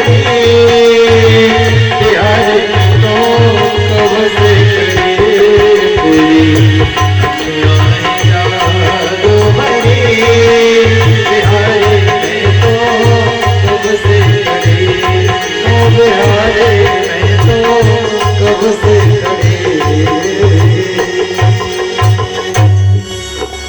सभी रोते हैं, लेकिन जब रथ काफी दूर चला गया, रथ की ध्वजा भी चमकना बंद हो गया, तो सभी उदास, निराश, हताश होकर वहां से वापस लौट आए। फिर भी मन में एक भावना है कि कन्हैया परसों की बोल कर गए हैं। सब वापस चले आए। अक्रूर जी ने जब देखा तो उनको अच्छा नहीं लगा। अक्रूर जी ने विचार किया, छोटे छोटे बच्चे हैं और इनके घर से निकलते ही सब रो रहे हैं, तो कहीं कुछ गड़बड़ न हो जाए। अक्रूर जी का मन विचलित हुआ। यदि वो जानते हैं कि भगवान है। आगे बढ़े तो भगवान ने कहा, काका बड़ी जोर से भूख लगी है, कुछ खाने को मिलेगा? अक्रूर ने कहा, अब देखो, अभी घर से निकलते देरी नहीं हुई, भूख भी लग गई, कहीं कुछ गड़बड़ न हो जाए। देखो जंगल में चल रहा हूँ, कुछ फल इत्यादि खिला करके इनको वापस ला करके गोकुल में छोड़ दूंगा। कंस से कह दूंगा, भैया कंस हमको मार डाल, मैं किसी के बच्चे को मारने के लिए इस प्रकार से नहीं ला सकता हूँ। जिसके आते ही सब रोने लगे, असगुन हो गया, ठीक नहीं है। मन डगमग हुआ, विचलित हुआ। भगवान ने कहा, काका जी क्या सोच रहे हो? अक्रूर ने कहा, कुछ नहीं कन्हैया, यमुना में स्नान करना चाहते हैं। तो भगवान ने कहा, स्नान कर लो। रथ को खड़ा करके अक्रूर जी ने यमुना में डुबकी लगाया तो यमुना जल के अंदर क्या देखते हैं? कृष्ण बलराम भी यमुना जल के अंदर हैं। कन्हैया ने सोचा इनको तो रथ में बैठा के आए थे, सिर निकाल कर ऊपर देखा तो रथ में भी विराजमान है। पुनः डुबकी लगाया तो देखते हैं क्षीर सागर में शेषनाग के फन पर भगवान विराजमान है। लक्ष्मी जी चरण दबा रही हैं और भगवान और कोई नहीं, साक्षात कन्हैया हैं। अक्रूर जी को विश्वास हो गया, ये साक्षात नारायण है, कंस इनका कुछ बाल बांका नहीं कर सकता है। बाहर निकले, भगवान ने कहा, अक्रूर जी आपने कुछ देखा? अक्रूर जी ने कहा, प्रभु आज हमने वो देखा जो हमको बहुत पहले जान जाना चाहिए था। चरणों में प्रणाम किया, साथ में लेकर आए जमुना बाग। नंद बाबा ने कहा, कन्हैया बड़ी देर लगा दी। कन्हैया ने कहा, क्या करें काका, यमुना में स्नान करने लगे तो थोड़ी देर हो गई। अच्छा ठीक है, भोजन कर लो, आराम करो, सवेरे हम लोग मथुरा घूमेंगे। कन्हैया ने कहा, बाबा अगर आपका आदेश हो तो कुछ आज घूम लें, कुछ कल घूम लेंगे। नंद बाबा ने कहा, तू बहुत बदमाश है, जहाँ जाता है वहाँ झगड़ा करता है, कहीं नहीं जाना ही रहो। बलराम जी ने कहा, बाबा हम भी साथ में जाएंगे, हम थोड़ा चालाक हैं, होशियार हो गए हैं, हम कन्हैया को घुमा कर लाएंगे, झगड़ा नहीं करेंगे। अच्छा ठीक है, जाओ। कृष्ण बलराम आगे बढ़े, साथ में छोटे छोटे गोप ग्वाल। जब आगे जाते हैं, मथुरा की नर नारियां बड़ा स्वागत करती हैं, सत्कार करती हैं। सबको मालूम है कृष्ण बलराम आए हैं, सब फूलों की वर्षा करती हैं, बड़ा स्वागत करती हैं। तो जब स्वागत देखते हैं बच्चे, छोटे छोटे ग्वाल बाल कहते हैं, कन्हैया बड़ा स्वागत हो रहा है, तुम्हारे ऊपर फूल बरसाए जा रहे हैं। कन्हैया ने कहा, ग्वाल बालों ये हमारे मामा की नगरी है, कंस जी हमारे मामा हैं। अच्छा पहले क्यों नहीं बताया? मेला देखने आए थे, मामा की नगरी आए थे, कपड़ा फटा पुराना पहनकर चले गए, वही जो गऊ पहनकर चराने जाते थे। यहाँ सब लोग हमको देखकर क्या कहेंगे? यही कहेंगे भिखमंगा जैसे चले आए। भगवान ने कहा, घबराओ नहीं, अभी कुछ व्यवस्था करते हैं। आगे बढ़े तो कंस का धोबी मोच बर्ताव देता हुआ कपड़ों का गट्ठर लिए हुए आ रहा था। मेरे कन्हैया ने कहा, मामा जी प्रणाम। वो तो बिगड़ गया, क्रोधित हो गया, अरे कौन है तू? कृष्ण बलराम मामा बोलता है। कन्हैया ने कहा, मामा जी कंस महाराज जी हमारे सगे मामा हैं, अब मामा के गांव में सभी मामा होते हैं, तो आपको हमने मामा कह दिया, आप क्यों क्रोधित होते हो? अच्छा, मामा के घर आए हो, पता चलेगा अभी स्वागत जैसा होगा तुम्हारा। अभी स्वागत करने के लिए मामा बैठे हुए हैं, चिंता मत करो। कन्हैया ने कहा मामा जी क्रोधित मत हो, देखो हमारे जो सखा है ना, इनके कपड़े थोड़ा ठीक नहीं है, आप ये कपड़ों का गट्ठर लिए हो, इसमें से कुछ वस्त्र दे दो, हमारे सखा पहन लेंगे और मेला देकर वापस आएंगे, आपको वापस कर देंगे। डंडा लेकर मारने दौड़ा है, घाट का पानी पिया, जंगल में गऊ चराया, राजा का वस्त्र पहनेगा? ठहरो, अभी तुझे जो कंस महाराज एक दिन बाद कहेंगे आ जाए, तुमको निपटा देंगे। जब डंडा लेकर मारने दौड़ा, मेरे कन्हैया ने उसे एक तमाचा लगाया, सो उसका सिर कट करके दूर जाकर गिरा, धड़ दूर जाकर गिरा, कपड़े का गट्ठर गिर गया।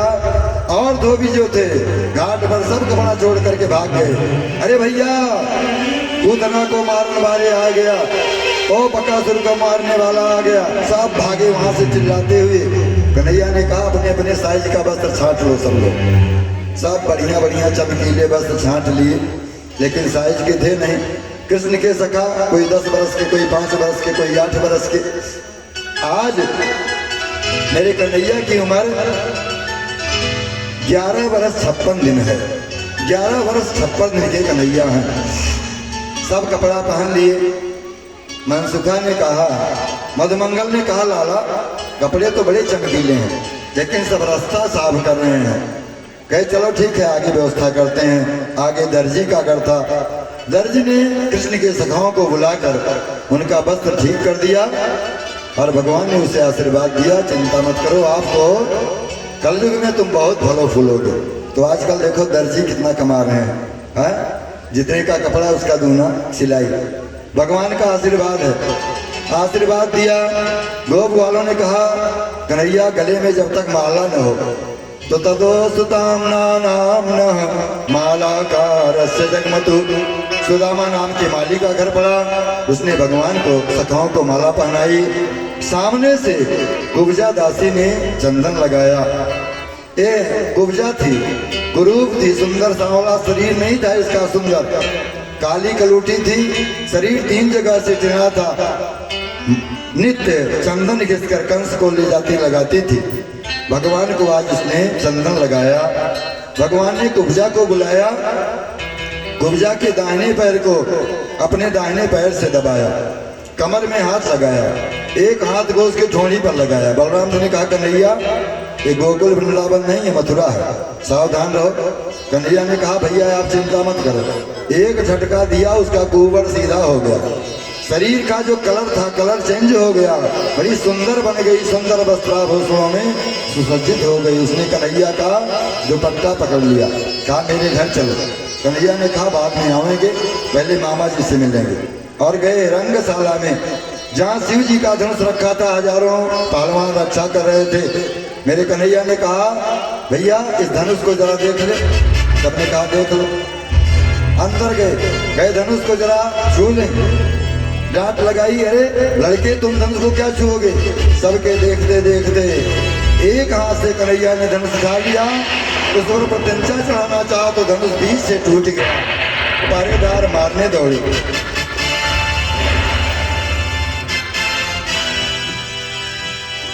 आप बहन जी की तरफ से 100 मुद्रा भागवत भगवान के चरणों में समर्पित हुआ है। भागवत भगवान सदैव आप सबका कल्याण करें। डंडा वही धनुष टूटा हुआ ले लिया दोनों भाइयों ने, हजारों पहरेदारों को मारकर खदेड़ दिया। सब दौड़े दौड़े कंस के पास गए और बोले महाराज शिव जी का धनुष टूट गया। कंस घबरा गया। शिव जी ने कहा था एक धनुष को कोई तोड़ नहीं सकता, जो धनुष को तोड़ देगा वो तुमको छोड़ नहीं सकता। कंस घबराया। मेरे कन्हैया बलराम जी के साथ दरवाजे पर आए। दरवाजे पर गुबलिया भी हाथी लगा रखा था, 10,000 हाथी का बल था। मेरे प्रभु ने गुबलिया भी हाथी का कल्याण किया, उसके दोनों दांत उखाड़ लिए, लेकर के रंगशाला में गए। कंस ने जोर से ललकारा पहलवानों को, देखो जाने न पाए, मार दो। बारी बारी से मुष्टिक, चांगूर, सल दो सल, आज बड़े बड़े पहलवानों को मेरे कन्हैया बलराम ने पछाड़ा। और अंत में कूद करके कंस के ऊंचे सिंहासन पर चढ़ गए। कंस के बालों को पकड़ लिया। कंस ने कहा, अरे तुमने मेरे बालों को पकड़ लिया, मैं तुझे जीवित नहीं छोड़ूंगा। कन्हैया ने कहा, मामा जी बढ़ बढ़कर बातें करने से कुछ नहीं होता है। मामा जी आप ध्यान से देखो, जिस समय आपने मेरी माँ देवकी के बाल को पकड़कर रस्ते नीचे गिराया था, उन्हीं माँ देवकी का मैं अष्टम पुत्र कृष्ण हूँ। आज मैंने तुम्हारे बालों को पकड़ लिया तो फिर तुमको इस तरह से क्रोध आता है। आज मैं अपनी माँ का बदला लूंगा। कंस ने कहा, यानी कि मैं तुझे जीवित नहीं छोड़ूंगा। कन्हैया ने कहा, बड़ा बढ़कर बात करने से मामा कुछ नहीं होता है। अब आप जी भर के मेरी तरफ देखो, मुझे देख लो मैं कौन हूँ। भगवान ने झटका दिया, सिंहासन से नीचे गिरा, ऊपर से कूदकर छाती पर सवार हुए और मुखों के प्रहार से कंस खून उगलता हुआ प्राण पखेरु उड़ गया। कंस के मरते ही उसके साथी कृष्ण बलराम को मारने दौड़े। कृष्ण बलराम ने सबको मार पीट करके भगा दिया। भगवान ने देवकी वसुदेव को जेल से मुक्त किया। वसुदेव देवकी को कारागार से मुक्त किया। उग्रसेन जी को कारागार से छुड़ाया, जेल से ला करके सिंहासन पर बैठाया। उग्रसेन ने कहा, नहीं अब तुम इस आसन पर बैठो, मैं वृद्ध हो गया हूँ। कन्हैया ने कहा, नहीं नाना जी हम शापित हैं, यदु वंश के हैं, हम राजा नहीं बन सकते हैं, आप बैठो। तो उग्रसेन को राजा बनाया और अपने माता पिता को आश्वस्त किया। नंद बाबा को आश्वस्त करके बहुत सा वस्त्राभूषण देकर विदा किया। कहा, बाबा आप वापस जाओ, मैया को समझाना बहुत जल्द हम वापस आएंगे। सब गोप ग्वाल नंद बाबा रोते हुए गोकुल को वापस चले। छोटे छोटे ग्वाल बाल कहते हैं, कन्हैया हमसे क्या गलती हो गई, हमने तुम्हारा क्या बिगाड़ दिया, तुम हमको छोड़ दिए, हमारे साथ नहीं चल रहे हो। लेकिन क्या करें। कन्हैया ने कहा, बाबा यहाँ बहुत उत्पात होगा। अब देखो एक कंस मारा गया है, इसकी रानियां जब जाएंगी अपने पिता जरासंध के पास तो जरासंध इस मथुरा को घेर लेगा। तो इस मथुरा की सुरक्षा करना हमारा धर्म है, हम बाद में आएंगे, आप लोग चलो। वसुदेव देवकी ने कृष्ण बलराम का यज्ञोपवीत कराया, मुंडन संस्कार कराया। बाल नहीं बना था। 11 वर्ष 56 दिन के कन्हैया हैं, कन्हैया ने कभी बाल नहीं कटवाए। क्यों? जिस कंस ने हमारी माँ के बालों को पकड़कर रस्सी नीचे खींचा है, जब तक हम उसका काम तमाम नहीं कर देते हैं, बाल नहीं कटाएंगे। मेरे कन्हैया ने मोर पंख सिर पर धारण किया। मोर जो होता है कोई स्त्री संग नहीं करता है, वो कामी नहीं होता है। मोर को जब बच्चा पैदा करना होता है मोरनी को, तो मोर जब प्रसन्न होकर नाचता है, उसके आंख से आंसू गिरता है। मोरनी उसी आंसू को चुग लेती है, उसी से उसके बच्चा होता है। मोर कभी स्त्री संग नहीं करता है, तो भगवान मोर पंख को सिर पर धारण करते हैं। भगवान कहते हैं, कन्हैया जो जोगेश्वर है स्त्री संग नहीं करता है, ऐसे व्यक्ति को मैं अपने सिर पर धारण करता हूँ। मेरे कन्हैया ने 11 वर्ष 56 दिन तक वस्त्र नहीं पहना, सिर्फ काली कमली ओढ़ी, पैर में जूता चप्पल नहीं पहना, क्योंकि गोकुल में ग्वाल बाल गरीब हैं। कोई साथी है उसके चप्पल नहीं होगा, किसी के जूता नहीं होगा, किसी के सुंदर वस्त्र नहीं होगा, तो अपने को बहुत छोटा महसूस करेगा। तो हम साथ में बराबरी से साथ में मिलकर खेल नहीं पाएंगे, सब हमको राजा समझेंगे। इसलिए रहते हुए भी मेरे कन्हैया ने 11 वर्ष 56 दिन तक सिला हुआ वस्त्र धारण नहीं किया, सिर्फ काली कमली ओढ़ते थे।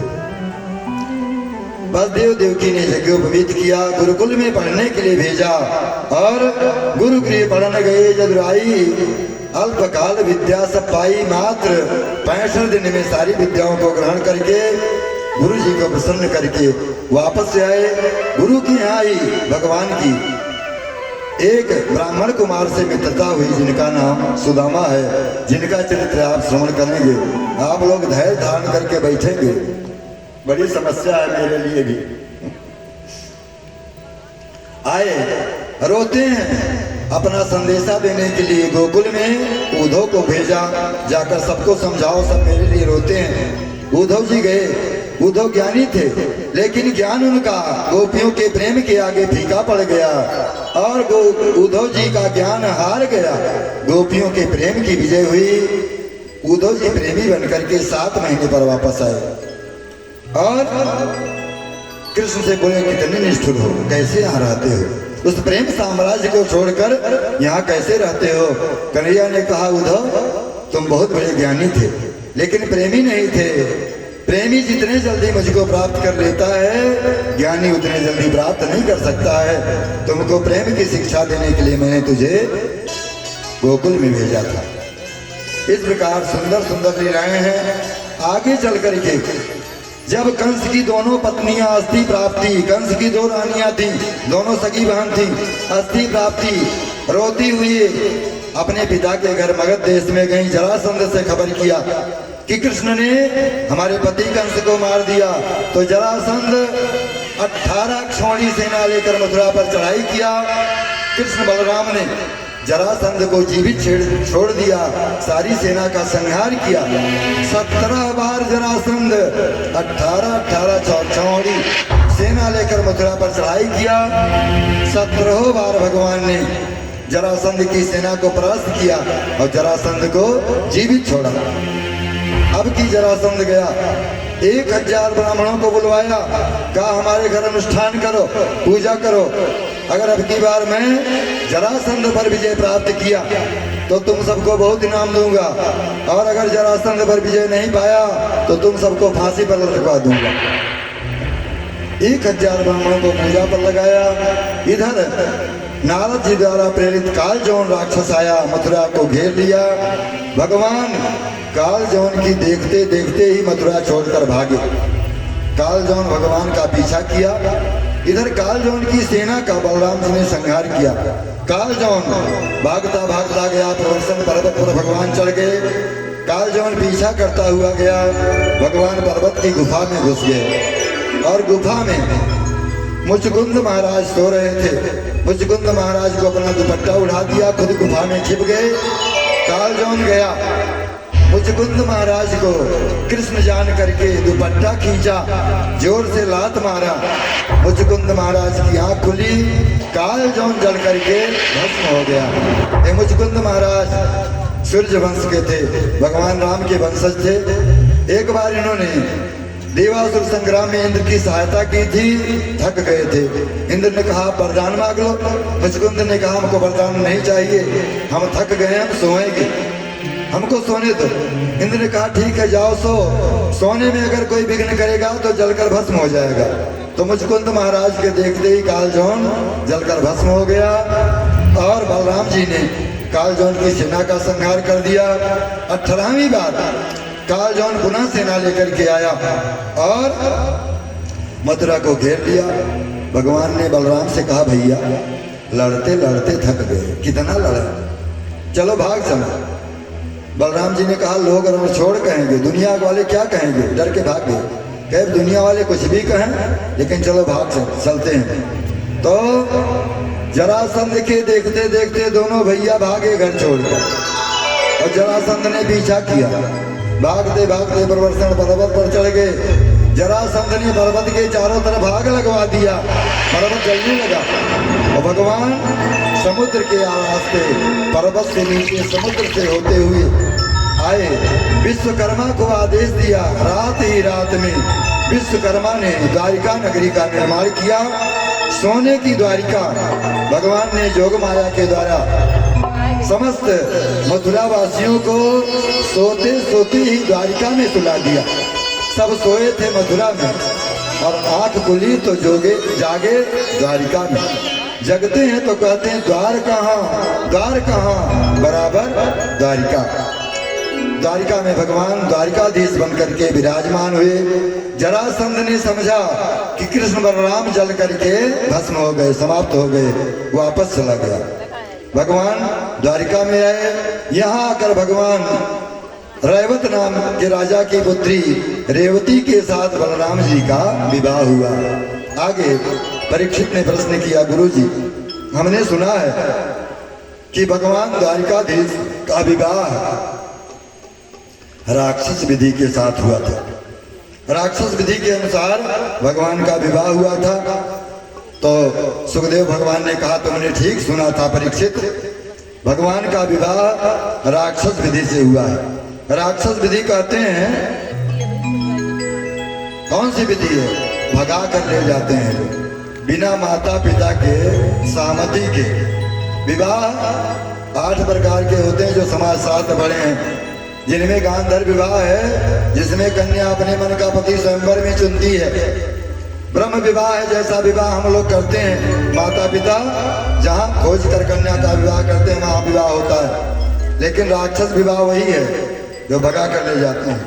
तो सुखदेव जी ने कहा कि आपने ठीक सुना है, भगवान का विवाह इसी प्रकार हुआ था। तो सुखदेव जी भगवान के विवाह का वर्णन करते हैं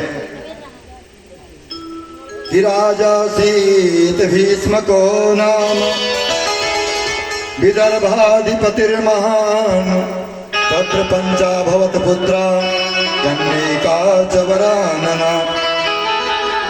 विदर्भ देश के कुंडनपुर के राजा थे भीष्मक, उनके 4 बेटे थे, रुक्मी, रुक्मकेश, रुक्मबाहु, रुक्माली। कन्या नहीं थी तो इनको एक सरोवर में एक दिन एक कन्या मिल गई, बड़ी सुंदर छोटी सी कन्या।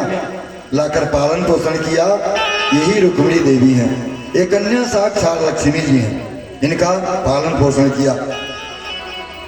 तो धीरे धीरे रुक्मिणी देवी बड़ी हुई, लेकिन जो भी साधु संत महात्मा कुंडनपुर आते हैं राजा भीष्मक के यहाँ, तो सभी द्वारिकाधीश की बड़ी बड़ाई करते हैं। सब कहते हैं द्वारिकाधीश बड़े अच्छे हैं, द्वारिकाधीश बड़े वीर हैं, बड़े अच्छे हैं, सारे गुण उनके अंदर हैं। तो द्वारिकाधीश कृष्ण के गुणों को सुन सुनकर रुक्मिणी देवी के हृदय में कृष्ण के प्रति प्रेम हो गया और मन ही मनवा भगवान को अपना पति मानने लगी। इधर जब बड़ी हुई है तो एक दिन संजोग से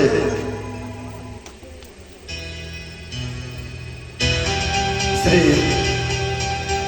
सतीश चंद्र चौधरी लालजी भैया की धर्मपत्नी की तरफ से भागवत भगवान के चरणों में कुछ मुद्राएं भेंट हुई हैं, अन्य सामग्री भी। भगवान आपके परिवार को सकुशल रखे, आप सबको सदा खुशहाल रखें, भगवान की कृपा सदैव आपके ऊपर बनी रहे। तो रुक्मिणी देवी भगवान से प्रेम करने लगी, लेकिन एक दिन भीष्मक ने सोचा कि हमारी बेटी रुक्मिणी के योग्य वर द्वारिकाधीश श्री कृष्ण हैं, क्यों न श्री कृष्ण के साथ मैं अपनी बेटी का विवाह करूं। तो रुक्मी जो था इनका बड़ा बेटा बहुत नाराज हुआ। उसने कहा पिताजी, उस छड़िया कृष्ण के साथ जो गोकुल में गोपियों के मक्खन मटके चुरा कर फोड़ता था, खाता था, जिसके बाप का पता नहीं, माँ का पता नहीं, जाति का पता नहीं, ऐसे भगोड़े जो जरासंध के डर से मथुरा छोड़कर भाग गया, ऐसे भगोड़े के साथ मैं अपनी बहन का विवाह नहीं करूंगा। मैं अपनी बहन का विवाह चेत नरेश दमघोष के पुत्र शिशुपाल के साथ करूंगा। शिशुपाल हमारा मित्र है, वीर है, राजा है। अब क्या करें? ये राजा जो थे भीष्मक बुढ़े हो गए थे बेचारे, अब बेटा जवान था। अब बेटे से झगड़ा मोल कैसे ले, कैसे विरोध करें? तो रुक्मी चला गया शिशुपाल के पास और शिशुपाल से कहा परसों बारात लेकर हमारे घर आओ, हम अपनी बहन का विवाह तुमसे करेंगे। इधर जब रुक्मिणी ने सुना कि मेरे पिता ने मेरा विवाह, मेरे भाई ने रुक्मी ने मेरा विवाह शिशुपाल के साथ तय कर दिया है, परसों बारात आएगी, तो रोने लगी। रुक्मिणी देवी को रोता हुआ रुक्मिणी देवी की भाभी ने देखा। भाभी ने कहा क्या बात है रुक्मिणी, क्यों रोती हो? रुक्मिणी ने कहा भाभी, मैंने जब से संत महात्माओं के मुख से भगवान द्वारिकाधीश के गुणों का वर्णन सुना है, तब से उनको अपना पति मानने लगी हूँ। मैं विवाह करूंगी तो द्वारिकाधीश से करूंगी, अन्यथा मैं अपने प्राणों का त्याग कर दूंगी, मैं आत्महत्या कर लूंगी, लेकिन शिशुपाल के साथ विवाह नहीं करूंगी। तो रुक्मिणी देवी की भाभी ने कहा, रुक्मी की पत्नी ने कहा, रुक्मिणी अगर तुम कृष्ण से प्रेम करती हो, कृष्ण को पति रूप में चाहती हो, तो कृष्ण के पास संदेशा भेज दो। द्वारिकाधीश आएंगे, स्वयंवर में तुम्हारे साथ विवाह करके लेकर जाएंगे, कोई क्या कर लेगा। एक ब्राह्मण को भेज दो। रुक्मिणी देवी ने पंडित जी को बुलवाया, पंडित जी को एक सुंदर पत्र लिखा, पत्र लिखकर दिया और कहा, पंडित जी आप ये पत्र द्वारिकाधीश कृष्ण के पास पहुंचा दीजिए। पंडित जी पत्र लेकर के बहुत तेज रफ्तार में आए और रात्रि में द्वारिका पहुंच गए। द्वारपालों ने भगवान को सूचना दिया, कुंडनपुर से एक पंडित जी आए हैं, आपसे मिलना चाहते हैं। भगवान ने अंदर बुलवाया पंडित जी को, बढ़िया स्नान करवाया, सुंदर वस्त्र आभूषण पहनाया, खिला पिलाकर स्वस्थ किया। पूछा, पंडित जी अब आप बताओ कैसे आए। पंडित जी ने रुक्मिणी देवी का पत्र दिया। भगवान ने कहा, पत्र आप पढ़ दो। पंडित जी ने कहा, आपका प्राइवेट लेटर है, मैं कैसे पढ़ूंगा, आप पढ़ लो। भगवान ने कहा, ब्राह्मणों से हम कोई बात छिपाते नहीं हैं, आप बताओ। तो वो पत्र जो था, पत्र में क्या लिखा था कि श्रुत्वा गुणान भुवन सुंदर सुनताम में निर्विश्य कर्ण विहरौ हर तोंगतापम रूपम दृशाम दृश्यमताम अखिलार्थ लाभम तय्यच्युता विशति चित्रम पत्रपम में।